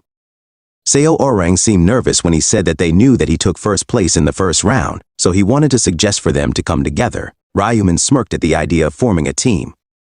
He teased her by saying that the idea was only valid if it was also beneficial for him. Seo Orang couldn't deny what he said. There Ryumin directly tells them that he doesn't need them because he's fine on his own. He suggests they go back and stop wasting his time. He turns around and makes it clear that he has no desire to form a team. They look behind him. An San-chul was disappointed and commented on how arrogant Blackside was. Seo Orang sighed and fell to his knees. He stated that Ryumin was in first place for a reason. He found his aura frightening. An San-chul stated that people would be really scared if they had a knife to carry. Seo Orang is sad that her plan to be with Ryumin didn't work out. An San-chul repeats that he already told her that people like Ryumin have strong egos and never join other parties. Seo Orang can't help but think that it's a waste. An San-chul answered him and told him that it wasn't such a waste. What was wasted was their time following Ryumin. Seo Orang changed the subject by saying that he didn't expect the monsters to appear in the forest. He suggested that they hunt monsters with the remaining time. An San-chul thought it wasn't a bad idea, and they continued with their plan. The forest had tall trees and thick grass. A goblin in the grass heard noises that caught its attention. And suddenly, Ryumin attacked the goblin. He was annoyed that he was already busy, and they still had the nerve to ask him to cooperate with them. His dagger pierced the goblin's hide, keeping him focused on what was important at the moment, and that was leveling up. A notification screen showed that he had defeated a hobgoblin. His current kill count was at 60 over 100, and all stats would increase by 60% due to the effects of the Rune of Slaughter. Suddenly, a group of wolf-like monsters appeared. He felt a sense of love and luck that many gnolls were facing at once. The gnolls attacked him at once. They jumped into the air and prepared their weapons. Ryumin stood confidently while holding his dagger, and in a quick succession of movements, he wounded the gnolls with his dagger. And the corpses of the gnolls were scattered on the ground. A notification screen indicated that he had defeated a gnoll. His current kill count had reached 65, and all of his stats would increase by 65% due to the effects of the Rune of Slaughter. As a result, he had leveled up to level 10. His efforts had paid off as a notification window informed him that he had fulfilled the conditions for choosing a class. Notification windows appeared one after another to indicate that he had leveled up and was now level 10. As a result, he had met the conditions for advancement. Ryumin also gained access to the shop and a hidden subquest. The subquest window shows that they need to advance before the voting time to get advancement items and get a class. And if they succeed in getting a class, they will receive a daily item of 50% sale ticket. People who first see the subquest are often confused. They don't know where to find the advancement item or what the options are for the classes. Everyone knows that getting a class is great, but the problem is that no one knows how to get the advancement item, because it can only be obtained after meeting special conditions. Warriors must raise their strength to at least 10 and kill monsters within the same time to get their advancement item. Berserkers must hunt for a few hours while bleeding. Assassins must successfully backstab monsters multiple times. If they don't advance, they will be stuck as a beginner for the rest of their lives, so it's better to advance quickly. The notification window shows that Ryumin is the first player to advance, and he gets a random gold couch as the first reward for advancement. And the benefits of being the first player to advance are that they will learn the neutral skill track as the first reward for advancement. A notification window explains that the neutral skill track helps track the location of a desired target. However, the face and nickname must match for them to be valid targets. The price for this is 20,000 gold. Looking at his screen, Ryuman had a smile on his face. Since he received the gold, he thought of testing his track skills. He chose to track Yongmin. The notification window showed that the nickname and face matched and tracking had begun. Target location has been confirmed. Yongmin's location has been confirmed. Ryuman was 180 meters away from him. A glowing line appeared on the ground, and the notification window showed that he could reach the target by following the arrow in front of him. Since he was only 100 meters away, Ryuman thought that this simply meant that Yongmin had also entered the forest. He was surprised because Yongmin was 2 kilometers away from the last attempt. He asked himself if he should go to Yongmin. In another part of the forest, Sanchul and Oran looked very tired as they caught their breath. Oran groaned in pain as he suddenly fell to the ground. He had an injury to his leg and told Sanchul that he couldn't run anymore. Sanchul reminded him that they had to keep going or they would be caught. Sanchul pushed him, and they had to keep going or they would be caught. Sanchul pushed him to stand up even though it hurt. Oran apologized and expressed that the place where he was hit by the sun felt like it was burning. Sanchul was so engrossed in his theory that if they were hurt in the other world, the body in the real world would be the same. He gave her hope that if she lived, she would be able to return home. Oran was determined to endure the pain. Suddenly they heard a voice asking them where they were planning to go with that kind of injury. They were shocked by their voice, causing them to look in the direction where it had healed. The person who spoke was Yongmin, and behind him were 3 men with similar bad teeth. He scolded her, saying that the damage he had taken wasn't enough. Sanchul felt like he had been cornered in this encounter, and he cursed and gritted his teeth in anger. He was annoyed that they had been caught because of Oran, whom he called a scoundrel in his mind. He wondered if he had no other choice but to fight. He assumed a combat stance as he drew his weapon. The young men seemed surprised and impressed by this gesture. He and his servants smiled. He called Sanchul an old man and asked if he wanted to fight them. The 4 men all had angry faces. Yongmin told him to use his eyes and look at them to see how many there were. Sanchul shouted and desperately asked why they were acting like that when they weren't doing anything to him. Yongmin's teasing expression reflected his disdain for any wrongdoing. Sanchul asked why they were suddenly attacked. Yongmin told him that he liked them. Sanchul and Oran were stunned. Yongmin reveals that he wants the woman next to him. With a wicked expression, he informed Sanchul that they didn't care about a man like him. Their focus was only on Oran. The 3 men with Yongmin talked, wondering if Oran was really the woman. One of them said that it was obvious that both his nickname and his face were the same, Oran. Another suggested that there might be others who were impersonating him because they wanted to be like him. The men continued to talk about who cared about this when the physical appearance and face were the same. Oran's face showed a terrifying expression. Yongmin told Sanchul that if he left Oran, he would go away unharmed. This only fueled Sanchul's anger even more because, in his mind, the young men should have mentioned this from the beginning, and he left him without hesitation. He glanced at her, thinking that he had no intention of risking his life for that woman. However, he was faced with a big issue. If he couldn't protect Oran, he would betray his boss, Director Ma Gyeong-luk. He assumed a stance in the fight, saying that he wouldn't go anywhere without her. Yongmin seemed to be comforted by his actions and confirmed that he really meant to fight. Sanchul threatened them by saying that they were committing a crime. The young people burst out laughing. He commented that it was really funny and teased asking what the laws were like in the other world. He even asked if he would be reported when he returned to real life. He dared to try it and asked what proof he could show. He suggested that since they were in the other world, maybe his face was different from his face in the real world. Annoyed by their teasing, Sanchul couldn't deny that Yongmin was right. He realized that Yongmin wouldn't retreat with just words, and that meant he had no choice but to fight, even though he was already injured. Suddenly, his attention shifted to something else. He was surprised to see someone familiar. It was Blackside. He was casually leaning against a tree while watching them. Yongmin seemed surprised by Blackside's sudden appearance. Blackside confronted Sanchul and asked what they were doing there. Yongmin replied that he should stop interfering and do what he had to do. But Blackside stopped him mid-speech to tell him that he was not talking to him. Blackside asked Sanchul again about the current situation. Sanchul did not hesitate to report the situation. He told him that those men were targeting Iran and that he had helped them. He asked for help and said that he would be indebted to him. Blackside turned to Yongmin. He asked if what Sanchul said was true, but Yongmin dismissed him by saying it didn't matter if it was true or not. and he should leave. Young-min reiterated that this situation was not Blackside's problem. Blackside emitted a red evil aura around him and stepped towards Young-min and told him that he knew these people. The young men and the men showed a trace of fear and asked what Blackside was trying to do. Blackside held his weapon as it slowly formed, and he informed them that he would not just leave a wounded person. Young-min was angry while both Senchol and Aran were getting brave and showing off. In the back of his mind, Blackside knew that the situation also benefited him. If he helped, Magyeongrok would have a good impression of him, and if a conglomerate like Magyeongrok owed him anything, then the reward would have a ripple effect and he would repay a greater favor. In addition, he also asked for help because he didn't like Young-min. The young men and his men seemed alarmed by Blackside's movements. He told him to back off and threatened to kill him if he made another move.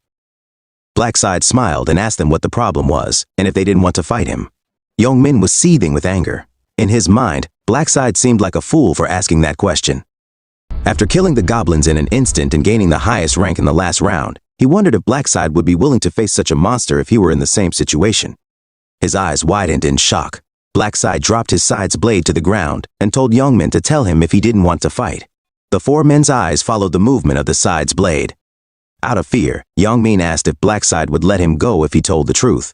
Blackside crossed his arms and told him to consider it, if he would kneel down and beg for his life. Young-min's expression lost hope as he realized that Blackside wanted him to embarrass himself while his friends in Orin watched. He didn't want to fight if he could avoid it, but he felt really annoyed. He smiled at Blackside. Suddenly he realized that he was strong enough to break a wall with his bare hands. He thought that if he was lucky, he might be able to send Blackside flying with just one punch. He smiled at the idea with a smug expression on his face. He said to Blackside, "You're going too far, you idiot." He clenched his fists as if preparing for a fight.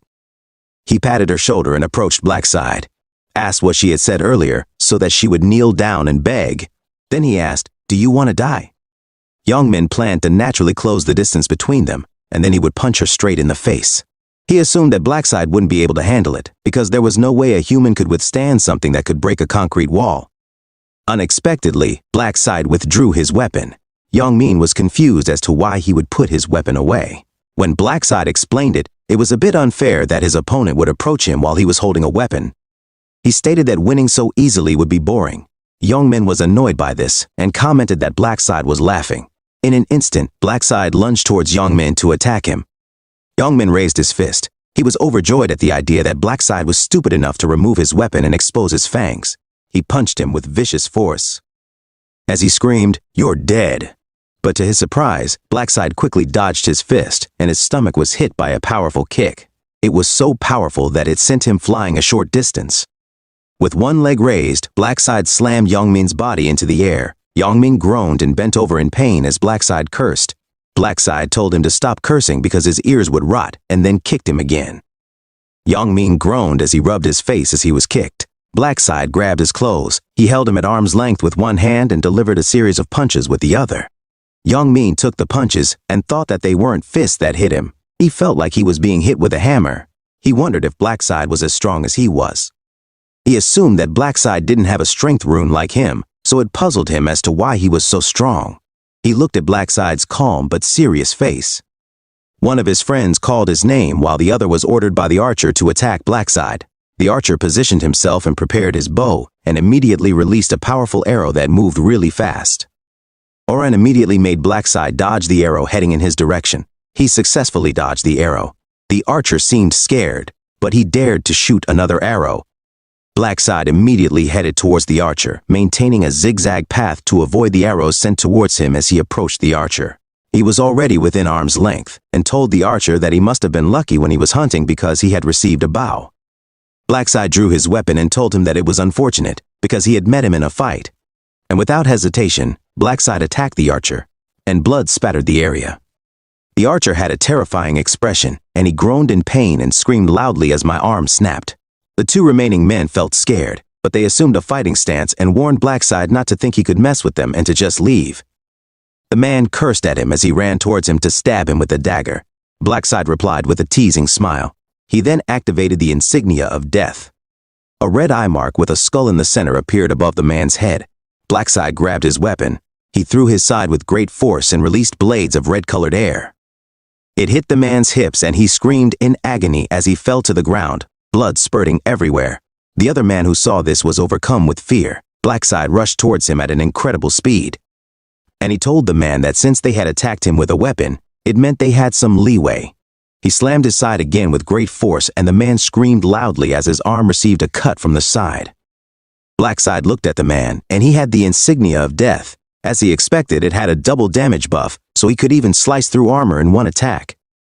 The men lay on the ground in pain and clutched their severe wounds. As Blackside looked at them in his mind, he commented that it had been easy, but it couldn't end that way. He needed to instill fear in them so they wouldn't come near him again. They groaned in pain, and when they saw him approaching them, they begged him to stop and forgive them. He moved his side again quickly to clean the blood from it. The man screamed. Blackside let out a breath and decided he was done with the men and ready to move on. His gaze shifted to focus on something. Youngmin hid behind the tree. Blackside told him that it didn't matter if he hid himself. Blackside told him that there were no exceptions, and he raised his weapon in the air, and a blade of wind slashed Youngmin's arm. Blood spurted out of his arm as he groaned loudly. Blackside told him to stop acting like a child. Ryuman remembered the days when he was being beaten, and in his mind, he thought that Youngmin's wounds were nothing compared to the pain he had suffered from Youngmin and the other beatings. He kept slashing Youngmin with his side, causing him to moan loudly. Sanchol and Oren watched the scene with intense intensity. Sanchol could not believe that Blackside would be so ruthless as to remove 2 arms from an opponent who had lost the will to fight. After the arms, Blackside targeted the leg and continued to inflict injuries. Sanchol watched and thought it might seem harsh to some people, but for him, he loved that kind of calm and fearlessness. His eyes were fixed on the scene as he mentioned how Blackside was caravailing his president. Once he stopped attacking, Blackside asked Sanchol and Oren if they were okay. Sanchol replied that they were, and thanks to him, Blackside informed them that they didn't need to worry about Youngmin and his friends attacking them. He mentioned that from what they could see, the 4 men were immobilized, so it was best to go and vote. They bowed to Blackside in unison as a gesture of gratitude. Oren couldn't help but ask if the men would die. Blackside replied that it didn't matter if they did, and commented that those men couldn't even be considered on the level of animals. Oren was stunned by his answer. Blackside carefully observed Oren's sullen expression and thought that he was very gentle. He wondered why he seemed like a saint in the lives of those rude people. He assumes that he is trying to maintain his public image as a celebrity. Sanchol gets his attention and asks permission to ask. Blackside asks, "What is it?" Sanchol boldly asks why he chose to save those men, because it shouldn't be a problem in the afterlife, even if he killed them.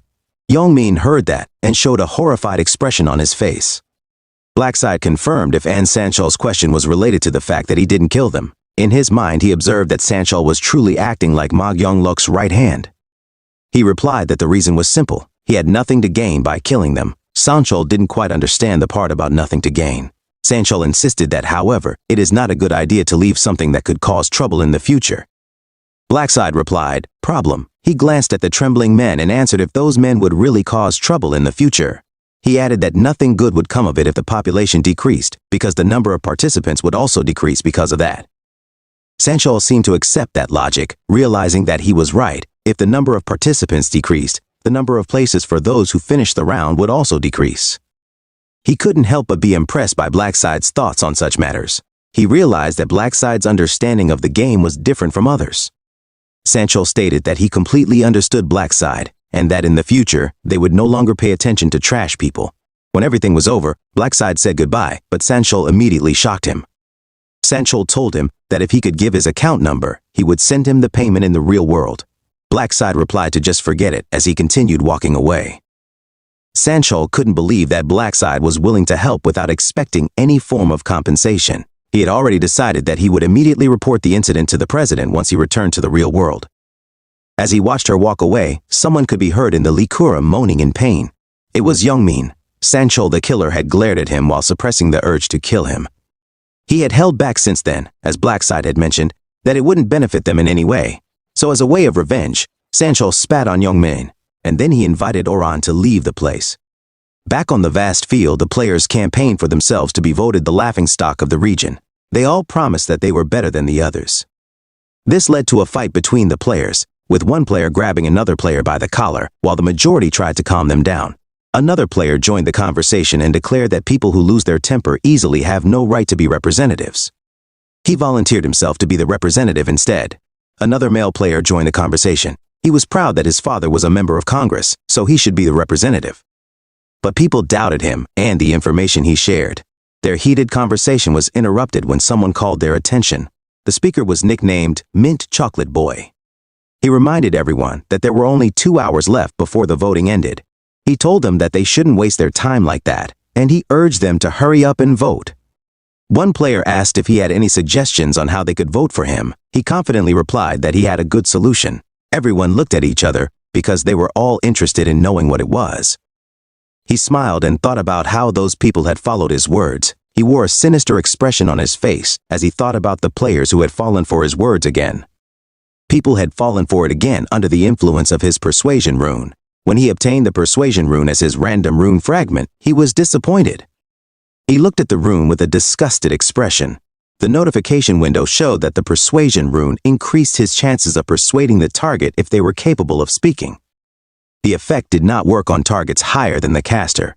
At that time, the rule of persuasion seemed pointless because it wouldn't work on monsters that didn't have the ability to communicate. But eventually he learned how to properly use the rune. When he was on the field, the other players were busy killing goblins by themselves, while supporting each other by sharing strategies. He told the men that there was a woman in a very dangerous situation. He suggested that they stop what they were doing and leave those things behind to help her immediately. The men immediately followed his instructions and immediately ran towards the woman to help her. Mint Chocolate Boy repeated this method to steal the goblet that were on the verge of death so that he could easily reach the 100 kills requirement. Because of that, he thought that if everything went well, he would be the representative of the region without any problems. In the current situation, he told everyone to pass the candidates first. He suggested narrowing their options down to about 5 people and voting among them. The players agreed that this wasn't a bad idea, realizing that it made sense since they wouldn't get anything done if they kept asking each other to vote themselves out. Mint Chocolate Boy started narrowing down the options first. He asked the crowd if there was anyone they wanted to recommend. They should raise their hand and say so. A player who had been campaigning for a while immediately raised his hand, but Mint Chocolate Boy told them that they were not allowed to recommend themselves. If they did that, it would be the same thing over and over again. People started commenting that Mint Chocolate Boy was right. As he thought about it, Mint Chocolate Boy thought that it would be so easy to persuade those losers. Most were lost in their own thoughts as they tried to figure out who they should recommend, since most of them didn't know each other, while others were holding back because they didn't want anyone else to be represented but themselves. Mint Chocolate Boy waited for them. In his mind, he expected the majority to remain silent, and at that speed, the recommendations would narrow down to the standouts. And then a player raised his hand to recommend Mint Chocolate Boy as a representative. Mint Chocolate Boy thought to himself, bingo! The player who nominated him explained that it would be best if the representative was someone who was logical and had leadership skills. He acts like he can't believe he's been nominated, and another player proves to him that it's because he can handle the situation well. He watches them say nice things about him while he laughs to himself and thinks about how another idiot has been added to the list. He acts kind and thanks the people who thought well of him. Another player raised his hand to nominate Black Scythe. He kept smiling as he thought about how meaningful it was to nominate Black Scythe since he had come first in the previous round. Then another player recommended the second placer called Life is a Documentary. This was followed by another person recommending the third spot called Black Dragon in My Right Hand.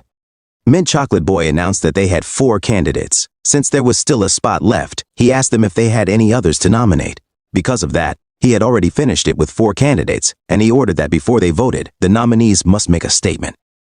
He volunteered to go first in his mind, convincing these losers would be very easy. He started to speak when someone told him to stop his nonsense. He was surprised to see that the person he was talking to was Region Rank 2 named Life is a Documentary. Life is a Documentary had an annoyed expression as he blurted out that he couldn't bear to listen to Mint Chocolate Boy's nonsense. Mint Chocolate Boy asked what he was doing while Life is a Documentary was calling his name. Life is a Documentary exudes a menacing aura as he asks Mint Chocolate Boy if he thinks the world is too easy. Life is a Documentary asks if people do whatever he tells them to do in just a few words. Mint Chocolate Boy wears a troubled expression as he considers the possibility that Life is a Documentary has already found out about his abilities. However, he also finds comfort in the idea that this may not be the case. Life is a Documentary was disturbed when he asked Mint Chocolate Boy who he thought he was to pass on the regional representative, and he called him an instigator. Mint Chocolate Boy sternly told him that he was going too far. He told her that there is a saying that a person's words are their face and character. He asked Life is a Documentary if it was necessary to choose such bad words. After speaking, he thought his words were working, but he was surprised when Life is a Documentary continued to curse at him. Life is a Documentary appeared very angry and asked if Mint Chocolate Boy was teaching him a snake.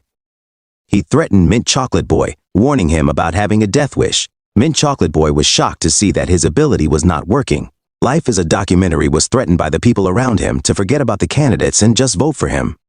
He threatened to kill them if they didn't.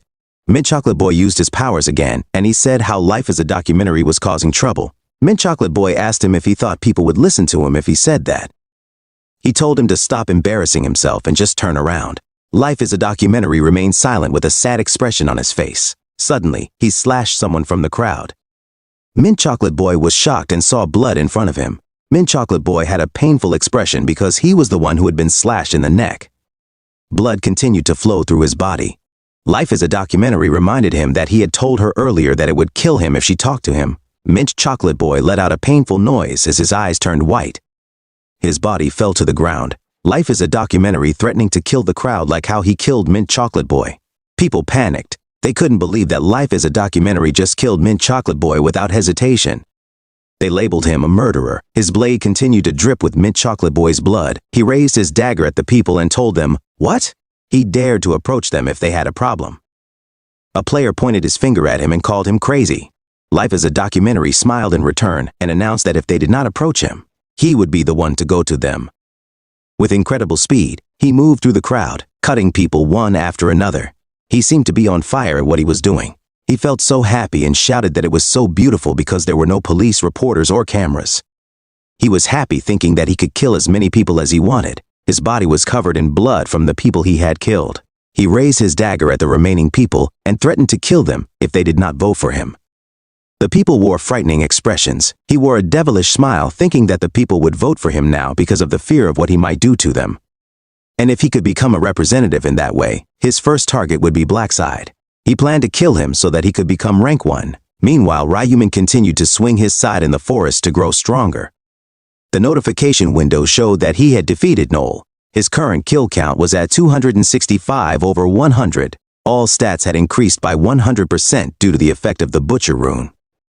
With this, the 3 times experience buff was also applied. He has leveled up. His current level is 16. He looked at his status windows and commented on how he was still barely level 16. He realized that his leveling rate was slower now that he was at a higher level. Even though he had killed over 205 in the past 2 hours, he had barely leveled up 6 times.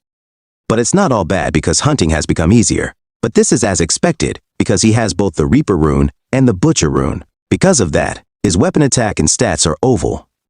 He declared it was time to go back. He put down his weapon and turned back. The timer hit 0 and the notification window showed that voting time had arrived. Ryuman's laughter was engulfed in golden light. This was a signal that the players in the region were being summoned to the starting area to vote. The time for voting had arrived. The players in the region were summoned to the starting area. The 4 injured men who had fought Blackside had been returned to the starting area. Their damaged state shocked the other players. Then Aran arrived with Sanchul and other players. They were stunned by what they saw upon their arrival. Several banks of players were scattered on the ground. They asked what happened. Oren assumed that the man standing there, covered in blood, was the culprit. Ryumi noticed that Shu Jiangshik seemed to have won again. Shu Jiangshik was the boss of the Jiangshik gang and was the second best fighter in the district. It was a shame because his personality was trash. Jiangshik looked at him with a terrifying expression, especially with all the blood stains on his face and body. Ryumi decided it was better to stop a ticking time bomb before it exploded. She looked back at him and decided that it wasn't the right time yet. Jiangshik slowly approached her and asked where she had been while she was waiting for him. Oren and Sanchul turned to Blackside. Blackside weakly asked Jiangshik what he wanted from him. Jiangshik answered like a monk. Jiangshik, with a sullen face, directly told Blackside to be his servant. Blackside replied, "Servant." Jiangshik swung his dagger while answering that he would spare Blackside's life if he obeyed. He was stunned when he heard laughter in response. Blackside asked him if he wanted to start fighting now. Blackside glared at him and told him to come forward, that he should come forward and beg, and that was the only way he could get her out unharmed. This prompted Jiangshik to label Blackside as a crazy bastard. He accused him of not understanding the gravity of the situation. Jiangshik continued to speak, but was interrupted midway by Blackside, asking if he was having trouble understanding what was being said. Blackside pulled out his weapon and asked if he could see the mask and die there. Jungshik was caught by Blackside's weapon. He was trapped inside and wondered where he got the weapon. He started to regret bothering him. Blackside, as if Jungshik had cornered him, asked what was wrong with him. He followed this up by saying, "Is your tongue bitten?" Jungshik was furious. Then he proudly introduced himself as Jungshik, the boss of the Jungshik gang. He asked Blackside if he thought he would kneel before anyone. In the throes of his emotions, he carelessly let his feelings out and taunted Blackside to attack with his fancy weapon. Blackside grinned in response. He noticed that Jungshik's patience was short as usual. He decided to stop teasing him, as it would be complicated when he showed his strength and won the players' votes. His plan was to make Jungshik a representative so that he could use him in the third round. Moreover, the angel was about to appear at any moment, and at the right moment, the angel appeared and confirmed that everyone had typed. Jungshik turned around. Blackside told him that he was lucky. As Blackside was about to leave, he gave Jungshik advice to be sure who to challenge next if he didn't want to die early. Jungshik stood there as if frozen. He was furious, and at the same time he felt like a fool. He was acting brave, but deep down he thought he was going to have a heart attack. He let Blackside go for now, but he promised that Blackside would see his power later. If he were to be the representative, he would avenge himself for the shame. The angel asked the people if they had decided on their representatives. The angel noticed the corpses and commented that they had done more than enough discussion in the 3 hours they had. And he reiterated that it was none of his business whether the scumbags died or not, and then he asked them if they should continue with the scheduled vote. Each player has a screen open in front of them. With this, voting for the region representative begins. Each player can cast one vote, and the player with the most votes is the region representative. They just need to look at the person they want to vote for, and players who don't vote within the 5-minute limit will be eliminated from the round and die. The timer for voting has started. A player repeated the instruction, "Look at who you want to vote for." As they looked around, their eyes fell on someone. Most of the players were staring at Jungshik with a sullen expression on his face, as he was confident that everyone was looking at him, and he was suddenly surprised. He pointed at a woman and called her Chubby Cheeks Tim Bond. The woman was shocked and confused. She was angry that he wasn't looking at her. He threatened to kill her. The woman defensively told him that she voted for him. Jungshik inspected his surroundings while shouting threats at the people. He watched every move and shouted to find the person who had his back turned. And finally, the voting was over. The angel announced that time was up, and he told them that none of them were stupid enough to try to skip the vote. He clapped his hands as he invited them to count the votes. A large screen appeared with the voting results. Cute Baby Bird was in 5th place with 5 votes. Chubby Cheeks Tin Bond followed with 6 votes. In 3rd place was Black Dragon in my right, with 240 votes. Next was Blackside with 2,077 votes. And the 1st place was Life as a Documentary with 2,412 votes. Jungshik came in 1st place, but he wasn't happy with the number of votes he had. Furthermore, Blackside was ranked 2nd place. He looked at several players with anger, and those players tried to avoid meeting his eyes. He was angry that they didn't vote for him and chose Blackside instead. The angel ended the voting and announced Life as a Documentary as the laughingstock of the region. Because of that, the angel gave him the authority to command so that he could command the people around him. A window screen showed that he had become the laughingstock of the region, and he had obtained the authority of command. This put a wide smile on Cho Jungsik's blood-red face. He planned to make Blackside regret not killing him by ordering everyone to come together to kill Blackside. He noticed something on the screen. It showed that the authority command showed that he could issue orders to the players and forcibly control them. The captured players cannot return the command at any time. He can only use the skill 10 times. He can only command one player at a time, and the skill does not work on players with a class. It seems that he is frustrated with the conditions, especially since players with a class can ignore his commands. Angel asked people if they thought they were done after voting, but that wasn't the case because there was a hidden quest in that round. The players didn't understand what Angel meant. The second round was a sub-quest, a window screen showing that they should get an advancement item and a class. And they will receive a 50% discount voucher for that item if they succeed. Sanchul and Aran seem confused about what an advancement item or class is. The angel informs them that the quest window is set to pop up like that at level 10. A player asked how they could level up without monsters. Angel's expression was sad as he answered them that the forest was full of monsters. Angel told them not to be sad because there were only 80,000 people in all regions who had advanced to a class this round. And he also announced that someone in their region had received an advancement class. The players wondered who it was. They were even more hyped when Angel asked if they should check the results of the subquest to find out. A large screen displayed the results of the second round subquest. It showed all the regions, and number 1 was Blackside, a level 16 Reaper, followed by Heavenly Demon, a level 10 Dark Knight. And in third place was Stupid Idiots, a level 10 Shaman. And in their region, Blackside was the only one with a class. There was a hint of fear among the players when they learned that Blackside was the first to advance and that he was the only one in their region. And on top of that, his class was a Reaper. They stared at him as they gossiped about his class. And one player thought that maybe this was the reason why he had a side earlier. Jong-sik was very angry that he would lose the opportunity to command Blackside because he already had a class. He thought about how unexpected the timing was. The Angel announced that in the second round, ranks would be awarded in order of who completed the subquest the fastest. He looked at the board to announce who had changed classes in their region. Blackside, and not only that, but he was also the first place in all the regions. He was impressed by this. He even commented on how awesome his class was, and his nickname even matched it. He asked him how he came up with such a nickname. He proceeded to investigate further, asking him if he had ever obtained the Reaper class before. Ryuman casually replied that he didn't know he could obtain a class that fit his nickname. The Angel suggested the idea that becoming a Reaper was perhaps a destiny. Ryuman replied with, "Oh," in the back of his mind as he observed that the Angels didn't know how the Reaper class was obtained. All they knew was that it was a unique class. The Angel asked if it was fate, and he expressed how interesting it was. He continued that he didn't expect that there would be only one person in the region who would change classes. And he explained that he was the only one who would not be affected by the authority command. The players asked him what he meant when he said that Blackside would not be affected by the authority command. The Angel wondered if he should continue explaining to everyone, but he told them about this. The authority command did not apply to people with a class. In other words, the laughingstock of the region could not order Blackside to do whatever he wanted. Also, there were only 10 chances to use the authority command. So even if one was designated as a laughingstock of the region, it didn't mean that he had infinite power. The players understood his explanation, but the explanation angered Cho Jong-si. He didn't want others to know the conditions of authority.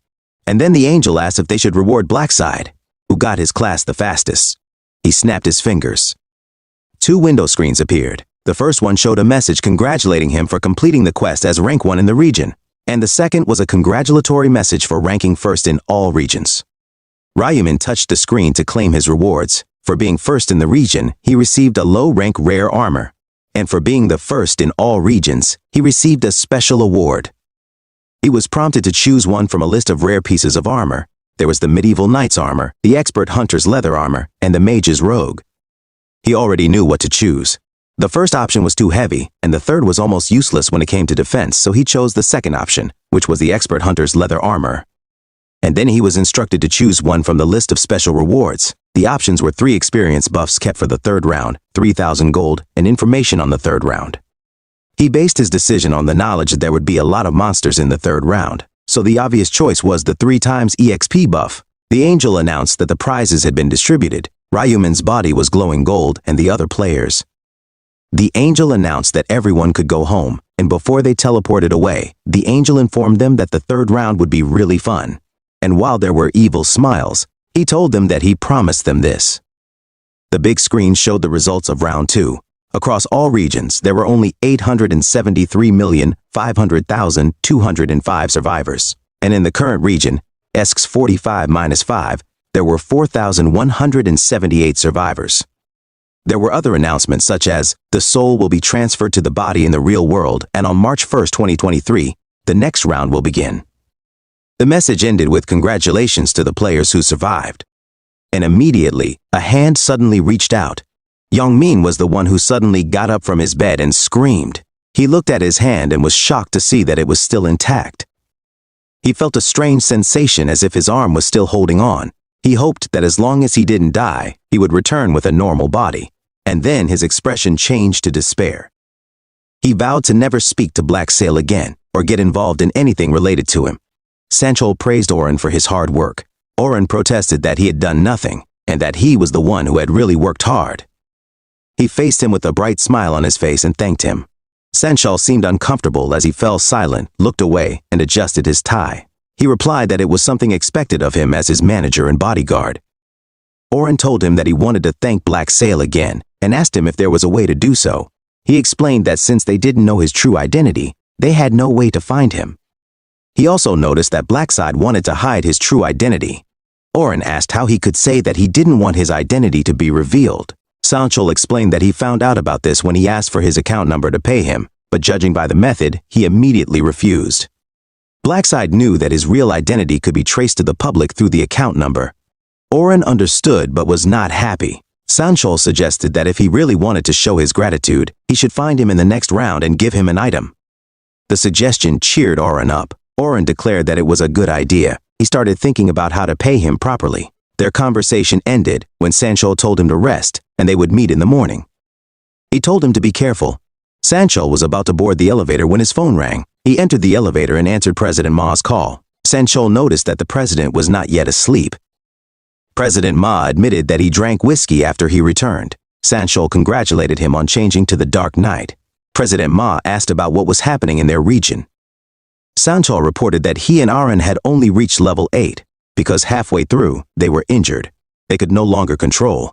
President Ma replied, "Injured." Sanchol arrived at the parking lot and admitted that he would report about the incident. And he asked if this was a good time to talk about it. He mentioned that it was related to Blackside. President Ma told him to come to the hotel because he would prefer to hear it in person. Sanchol told him that he would be ready in 20 minutes. Sanchol got into his car without realizing that a man had spied on him. The man watched his car leave the parking lot. The man who spoke to him was Ryuman. Ryuman wondered if Sanchol was on his way to Mag-Yong-Lok. 10 minutes ago, Ryuhan was sleeping while sitting on the bed, and Ryuman was looking at his stat window. The screen showed that he had to think of the target he wanted to track. He described Sanchol and announced his name. The screen window showed that the name and face had been matched, and tracking the target's location had begun. And then, the window showed that the target's location had been found, and he was 9 meters away. Ryuman noticed that he was quite close and wondered if he was in the penthouse. Suddenly, the location became 23 meters away, then 56 meters away. He noticed the change in location, and judging by the way the clothes were changing, he assumed that Sanchol had boarded the elevator. He was wondering where he would be going in the early morning, and he entertained the possibility that it might be heading to Mag-Yong-Lok's location. He immediately put on his jacket and headed straight for the door to confirm his suspicions. He appreciated how good it was that he decided to follow him as soon as he returned. The entire moon is covered by clouds. This prevents the moonlight from shining. Mag-Yong-Lok appreciates the sky as he thinks that this is the perfect night to chase someone. He decided to bear with it for now because he had to listen to the report first. He thought of Blackside and wondered what kind of player wouldn't recognize him when he was someone who had achieved rank 1 in the first and second rounds. He tapped his toe on the sofa as he felt uncomfortable with the news regarding rank 1. He began to form assumptions like Blackside had started a fight with his subordinate. If that was the case, he knew he wouldn't just stay silent because the trouble in his right hand was already challenging him. He wore a serious expression on his face as he thought that he wouldn't let anyone get in his way, even though that person was rank 1. Outside, a figure stood by the door, finally knocking. Sungkul's voice came through, asking if he could enter. Ma Jangrok gave a nod of assent, inviting him in. Rising to his feet, Ma Jangrok greeted Sungkul, who immediately expressed his gratitude. "It's all thanks to you, President Ma, that we're even meeting again," Sungkul said respectfully. President Ma, wearing a faint smile, replied, "I've done nothing. We weren't even in the same region." Sungkul bowed slightly, his tone earnest as he added, "Just knowing you're out there inspires me." President Ma chuckled softly, amused by Sungkul's flattery. "You have a talent for saying the right things," he observed. "It's not flattery," Sungkul replied with sincerity. "It's the truth." He then congratulated Ma on making it through the round. President Ma shrugged, brushing it off. Round 2 was a breeze. "A walk in the park," he said. Sungkul, however, continued to praise him, this time for his advancement to a new class. Ma responded humbly, "Just luck, that's all." But Sungkul insisted securing second or third place is no small feat. Even luck is a skill in itself. He concluded with admiration, saying, "To serve someone like you, President Ma, is the greatest privilege I could ever have." President Ma set his glass down and with a slight grin remarked that Sungkul's flattery was too obvious. He guessed that Sungkul needed something from him. So he asked, "Am I right in sensing that you have a favor to ask?" Feeling anxious, Sungkul hesitated before asking how President Ma had obtained an advancement item. President Ma waved it off, saying it wasn't a big deal. "The item just dropped while I was hunting monsters," he replied casually. What he didn't reveal was that the random rune fragment he acquired had been a result of his Dark Knight rune. He recalled that the angel had told them to check their inventory to see a gift she had prepared. That was when he found the Dark Knight rune, which not only boosted all of his stats, but also cloaked his weapon in a dark aura that inflicted extra damage on opponents. When he checked his inventory, he noticed that upon reaching level 10, the rune would automatically advance him to the unique class of Dark Knight. Even though he appeared puzzled by this, he quickly understood the significance of the item. He realized he had gotten extremely lucky to receive such a powerful, cheat-level item in the first round. But despite his good fortune, he kept this information to himself, even from trusted subordinates whom he considered family. He knew well how quickly people could change when it came to matters of power and advantage. Shifting the conversation, President Ma's tone turned serious as he asked directly, "Who injured you? Was it Black Scythe?" Sung-Chul seemed startled by the assumption and quickly corrected him, explaining that Black Scythe had actually saved his life. Curious, President Ma urged him to elaborate. He asked if pursuing the actress, Erin, had led to his near-death experience. Sung-Chul admitted that they might have died if Black Scythe hadn't intervened. He explained further, Erin might have survived, but she would have been left with psychological scars too severe to continue her career in the entertainment industry. President Ma nodded, his interest piqued. The story was turning out to be more complicated than he initially thought. President Ma seemed to be deep in thought. He had nearly lost a valuable subordinate, and it had almost jeopardized his business interests. Breaking the silence, President Ma asked about the fate of the thugs involved, assuming they had been killed. Sung-Chul clarified that while Black Scythe had inflicted agonizing pain on them, it wasn't fatal. Curious, President Ma asked why Black Scythe had spared them. Sung-Chul explained that, according to Black Scythe, there was no point in killing them. His logic was simple. As the overall population dwindles, so does the pool of those who survive. President Ma acknowledged that the reasoning made sense, though he remained concerned about what these individuals might do in the future. Taking a thoughtful sip of his whiskey, he reflected that both his assets and subordinates were only alive because of Black Scythe.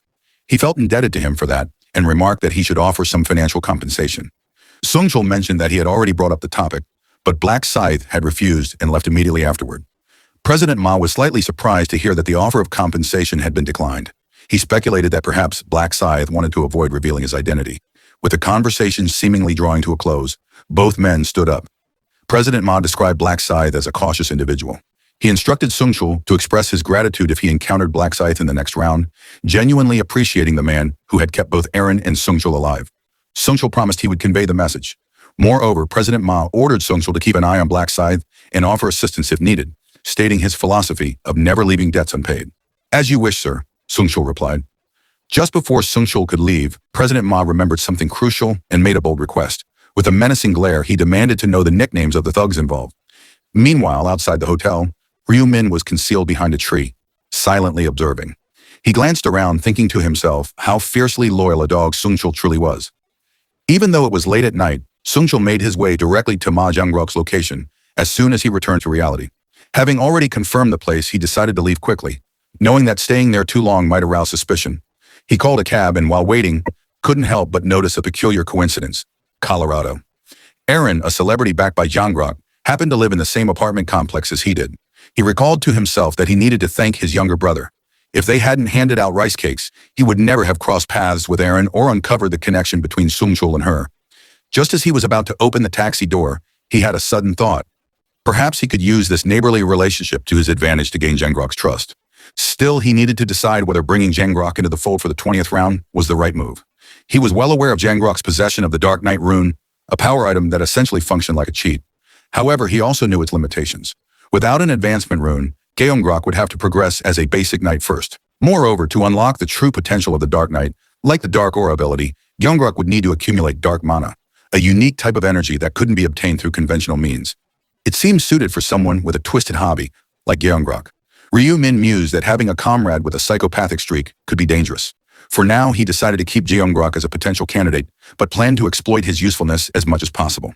He also noted that there were other promising players, like a girl he had seen with a unique green energy aura.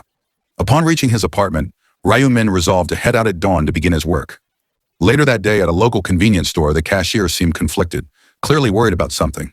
He was anxious, fearing that their sales might plummet by 50%. Just then, his daughter arrived. He greeted her with a warm smile. Juri asked her father why he seemed so troubled. He explained that the store's lottery ticket sales had come to a complete halt. Curious, Julie asked why this had happened so suddenly. Her father sighed and told her that while the government had provided a reasonable-sounding explanation, it seemed like they were blaming the players for the downturn. The government admitted that they had no way of gauging the skill levels of the players.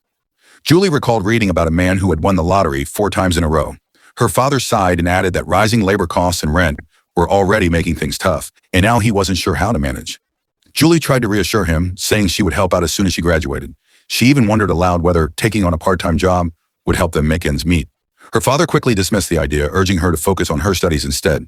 He promised to handle the financial worries himself, reminding her that her goal of becoming a doctor was more important. Praising her for her good grades, he asked if she still planned to go to college. Julie hesitated, then confessed that she had given up on that dream. She explained that, in light of the current situation, education seemed pointless. Her father, seeing her determination, gave in. He admitted that the uncertainty of the next round was weighing heavily on him, and that money was not the main concern. Apologizing for being so distracted lately, he admitted he had a lot on his mind. Julie squeezed his hand and assured him there was no need to apologize. She smiled warmly and told him she was okay, saying, "Guess what? I made it through the second round and even got myself a class." Her father looked at her with surprise and curiosity. Julie raised her hand in front of his forehead, and suddenly green circles of light began to glow around her. Her father stared in astonishment as his body started to emit a faint green glow. He asked, bewildered, "What did you just do?" Julie grinned and explained, "It's a skill called Bless that I got when I earned the buffer class. It slightly boosts your stats and has a refreshing effect." Her father's face lit up with joy as he felt a rush of energy coursing through him. He praised her for her skills, saying he truly did feel more invigorated. Julie promised she would use this skill on him regularly to help him feel better.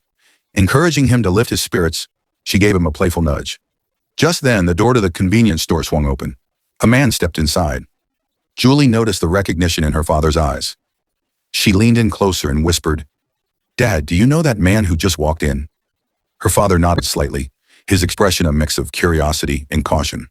The man was none other than Ryu Min, who had just entered the store, seemingly aware of the attention he was drawing.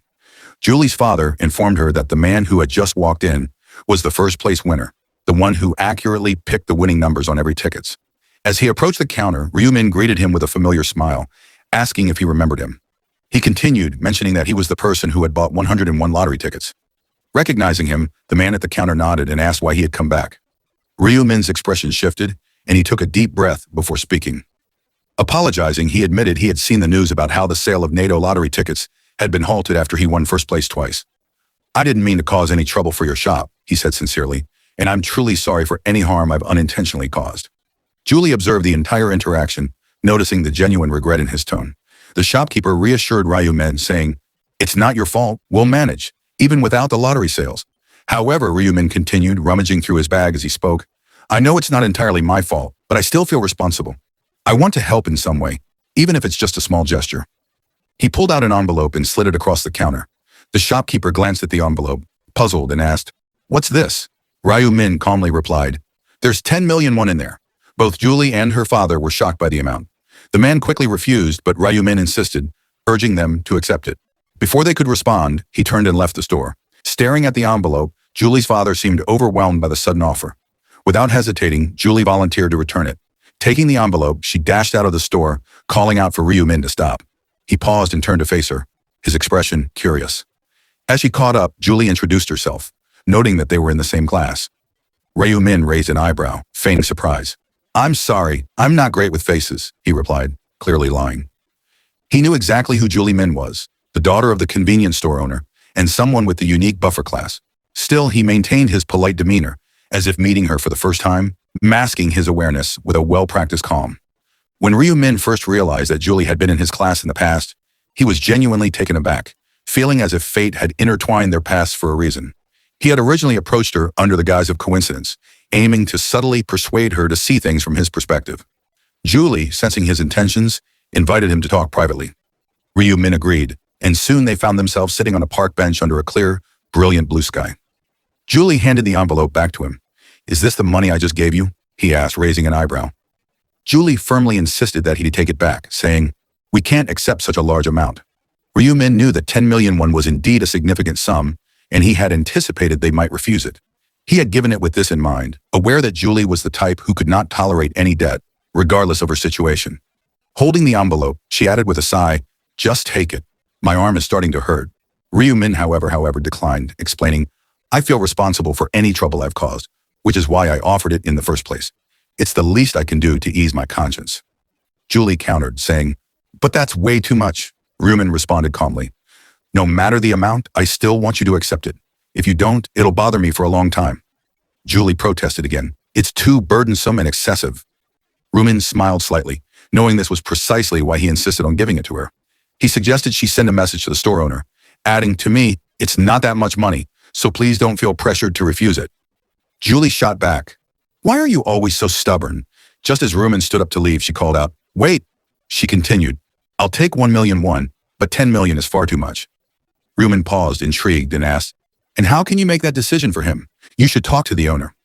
Julie replied, "Trust me, my father would find accepting such a large amount awkward." Rumen feigned surprise. "Your father owns the convenience store," he said, tilting his head. "I had no idea." He admitted that he frequently visited the store, finding this coincidence strangely fascinating. As Julie studied him, she couldn't help but feel that there was more to his intentions than he was revealing.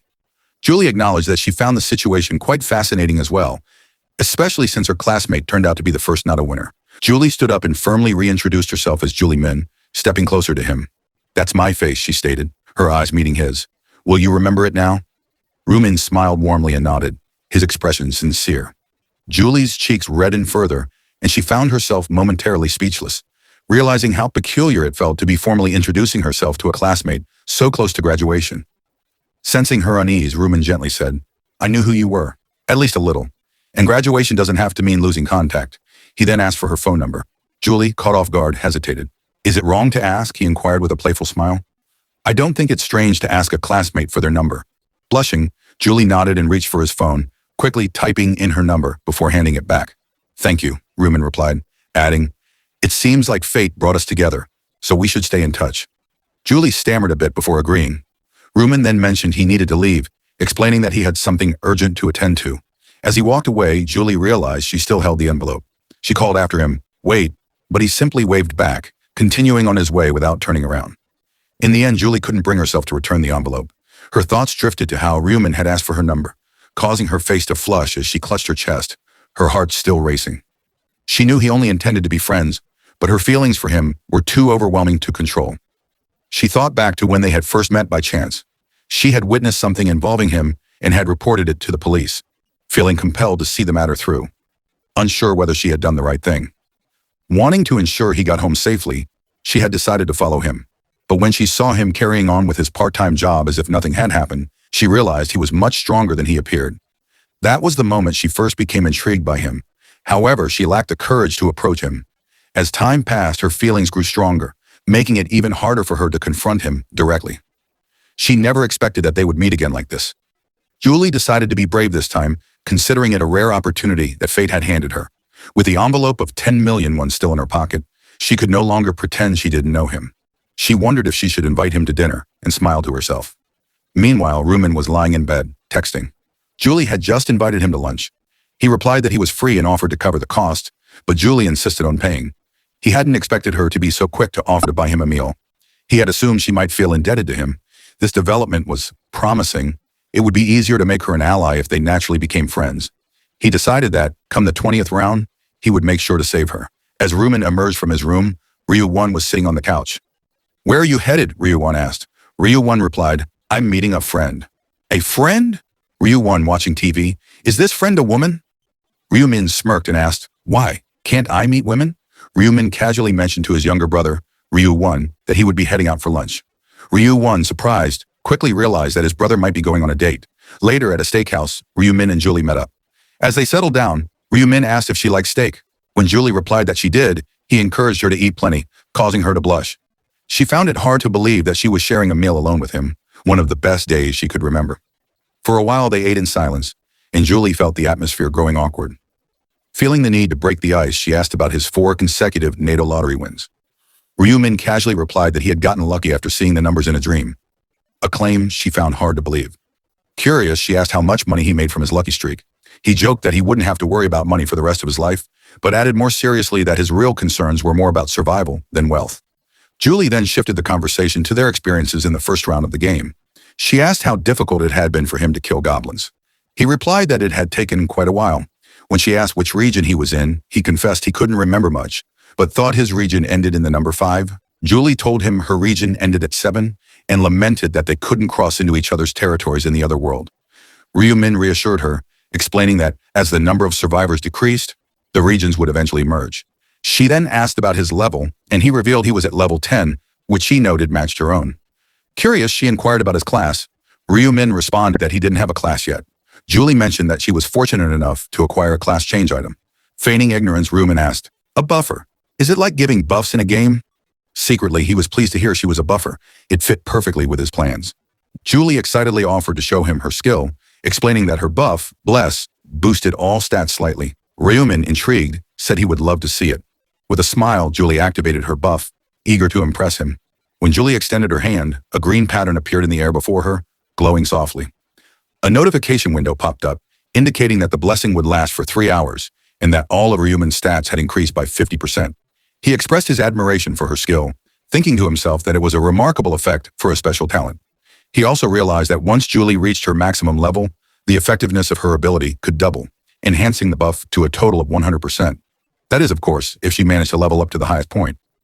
Regardless, he was pleased to have the buff, especially since meeting her had served that exact purpose. Ryu-min remembered the random gold pouch he had won as a reward for completing his first class change subquest. The pouch contained a random amount of gold, determined by his luck stat.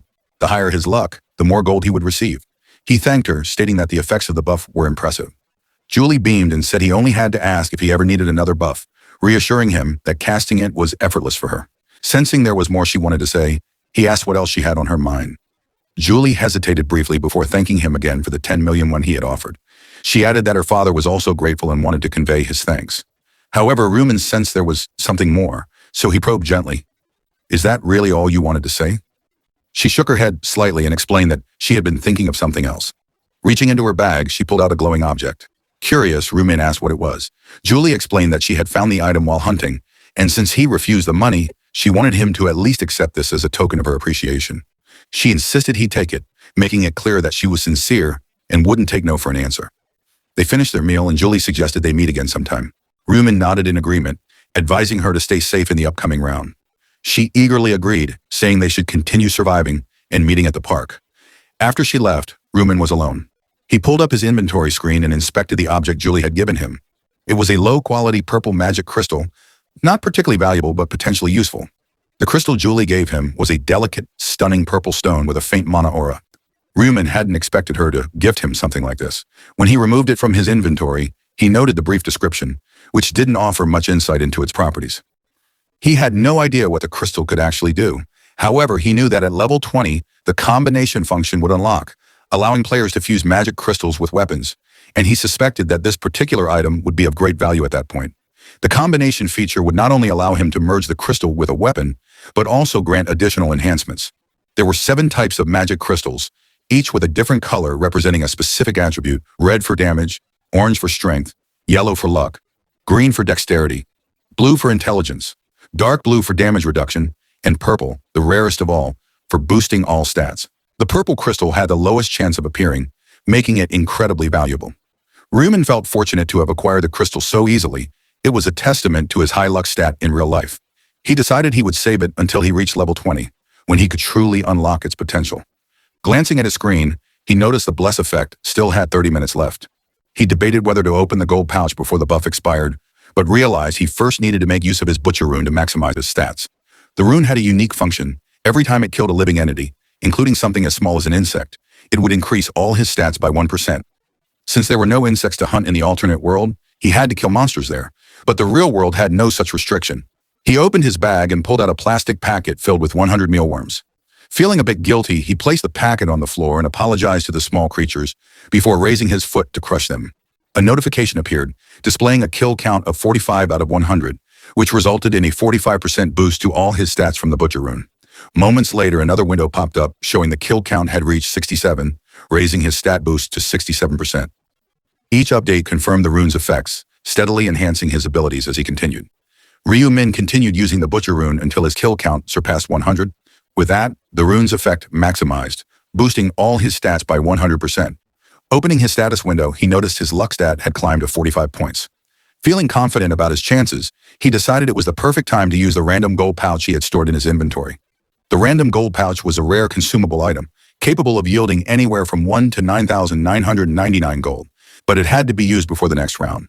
The amount received was directly influenced by the user's luck stat, so with his current luck boost, Ryu Min felt optimistic. He had used similar pouches before, and his luck had usually netted him between 300 to 600 gold. This time, however, he hoped for an even better outcome. He held his breath and used the pouch, his eyes locked on the notification window that appeared. To his shock and delight, the alert showed he had received the maximum amount, 9,999 gold. A wide grin spread across his face. The bless effect had indeed paid off. Checking his total gold, he now had 16,249, a substantial amount, more than enough to purchase an epic item. However, since the specific item he wanted wouldn't be available for another 2 weeks, he decided to save the gold for now.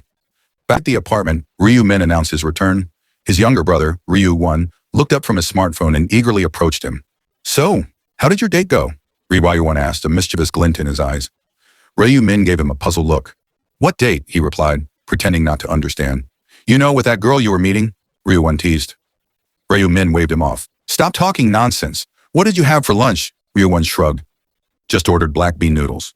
Ryu Min chuckled. "You should have treated yourself to something better."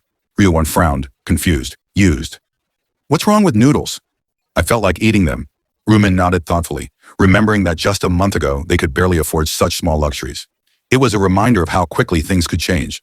As Ryu Min reflected, he remembered his recent investment of $150 million in Bitcoin. Predicting a market crash in 2 weeks, he planned to cash out just in time, similar to his past financial maneuvers.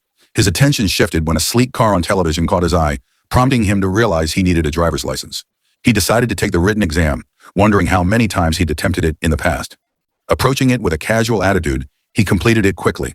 The proctor, puzzled by the speed, checked the computer and was surprised to see that Ryu Min had scored a 95. While he had expected to pass, there was a delay, and he had to wait 4 days to receive his license. After getting his license, Ryu Min bought a supercar, a Lamborghini Aventador. It was the car he always wanted. Ryu Min asked how long it will take to deliver the car. The man told him it will be delivered within a month. Finally, the moment arrived, and as he held his smartphone, he decided it was time to exit the Bitcoin market. Laughing while looking at his phone, Ryu Min noticed and asked if something good had happened. Ryu Min replied that he had just sold all of his Bitcoin. When Ryu Min asked how much it had grown, Ryu Min casually mentioned that the value had increased by $300 million. Ryu Min nearly choked on his coffee, stunned by the massive profit. He could hardly believe it. His brother's initial investment of $60 million had multiplied so dramatically. Just a month ago, he had tried to discourage him, and now the return was beyond his imagination. Ryu Min admitted he hadn't expected it to grow so large, though he had estimated it might reach around $280 million, based on his previous experience. When Ryu Min asked if he was withdrawing everything, Ryu Min confidently confirmed his decision. Ryu Min agreed that it was a wise move, though he seemed to anticipate something else. But then Ryu Min revealed it was time to start investing in stocks. Ryu Min's face fell as he felt uneasy about his brother's new plan. He asked what his strategy was, given his lack of knowledge about the stock market. Ryu Min reassured him not to worry, saying he had seen it in a dream. Doubtful, Ryu Min asked if his brother had experienced another premonition, this time about stocks. Ryu Min described how his dream showed him that investing immediately would yield great returns. With no choice but to trust his brother's instincts, Ryu Min reluctantly agreed to support him. Although Ryu Min felt confident in his predictive abilities, he couldn't help but feel slightly annoyed by his brother's constant nervousness. Determined to proceed, Ryu Min decided to venture into the stock market.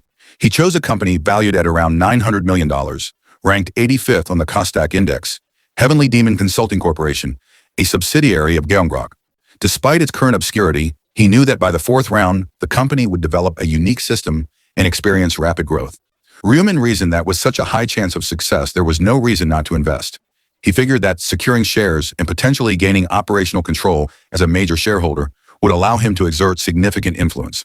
Confident in his strategy, he decided to invest $280 million to acquire a 31% stake in the company. Just as he was about to finalize the transaction, he heard his brother muttering a prayer, hoping the dream would come true. Amused by the sight, Ryu Min proceeded and completed the investment with a smile. As the sun had already set, Ryu Min realized he needed to go shopping.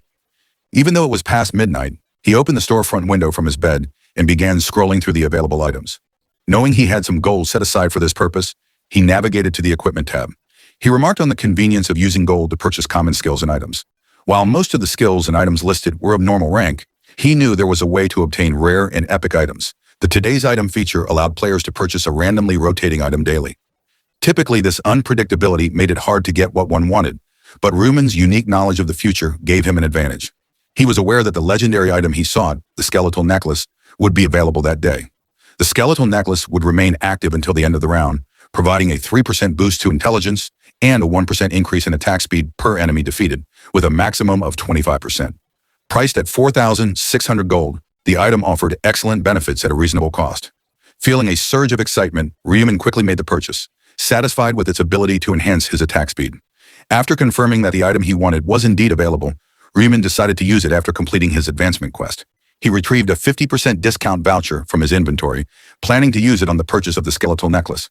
Upon clicking buy, he was stunned to find that his remaining balance was still 13,949 gold. Sitting up in surprise, he realized he had far more gold left than anticipated and started planning his next purchase. Initially, he had intended to use the leftover gold to buy a set of standard equipment, but then he considered a better option, purchasing another common skill with the extra 6,000 gold he had saved. After all, common skills were more useful than basic equipment. Motivated by this new goal, he resolved to quickly gather the 6,000 gold needed. As time passed, March 1st, 2023 arrived. The moment had come when all players were transported back to the alternate world. Their bodies began to emit a yellow glow as their souls were pulled into the other realm. As expected, the day had finally come.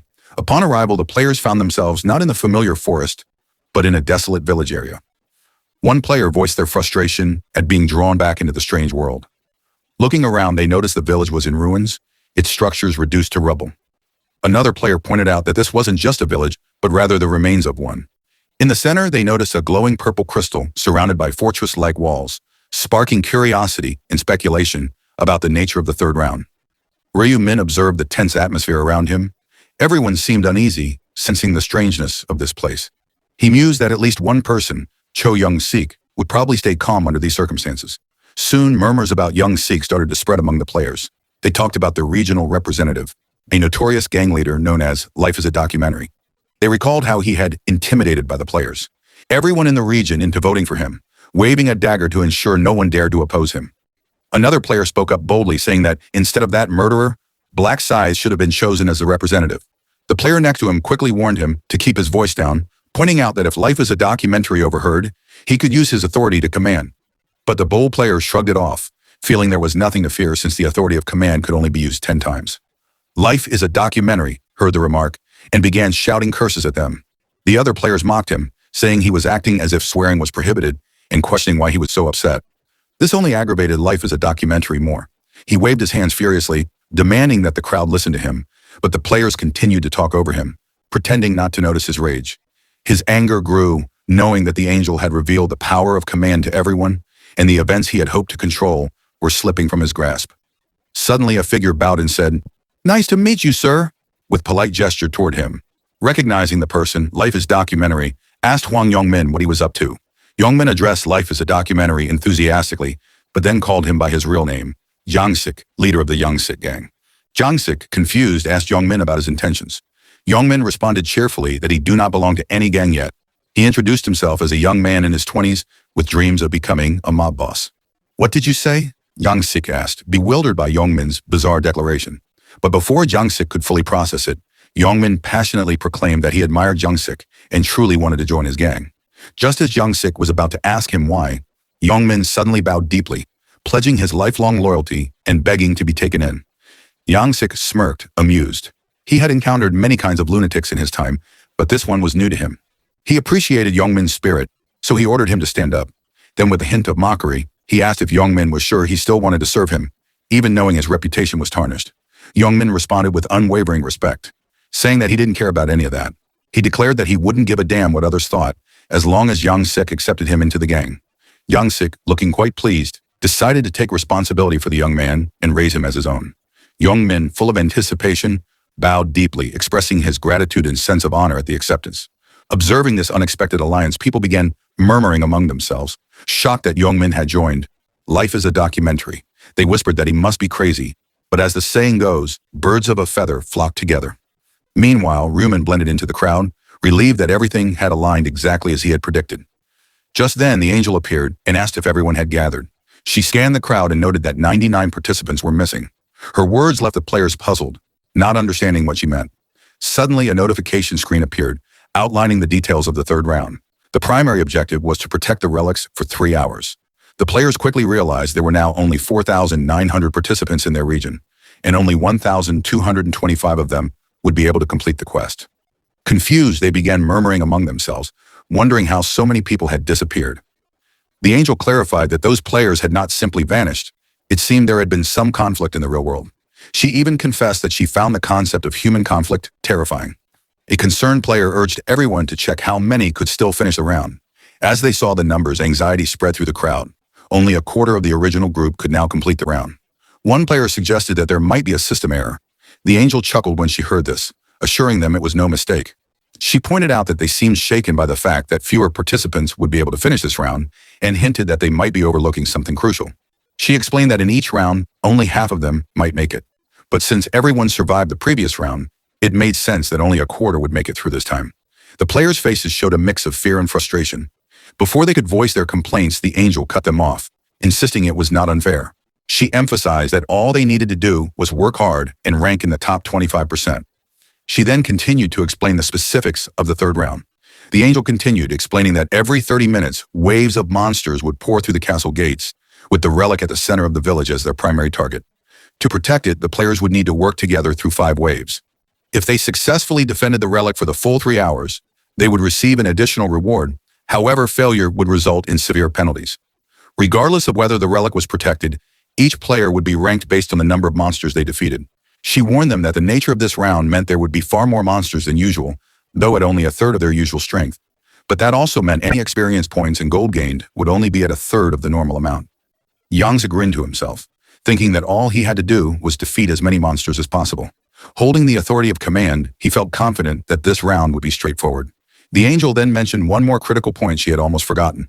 In the previous round, Life as a Documentary had been chosen as the representative. She explained that he could continue to use his authority moving forward.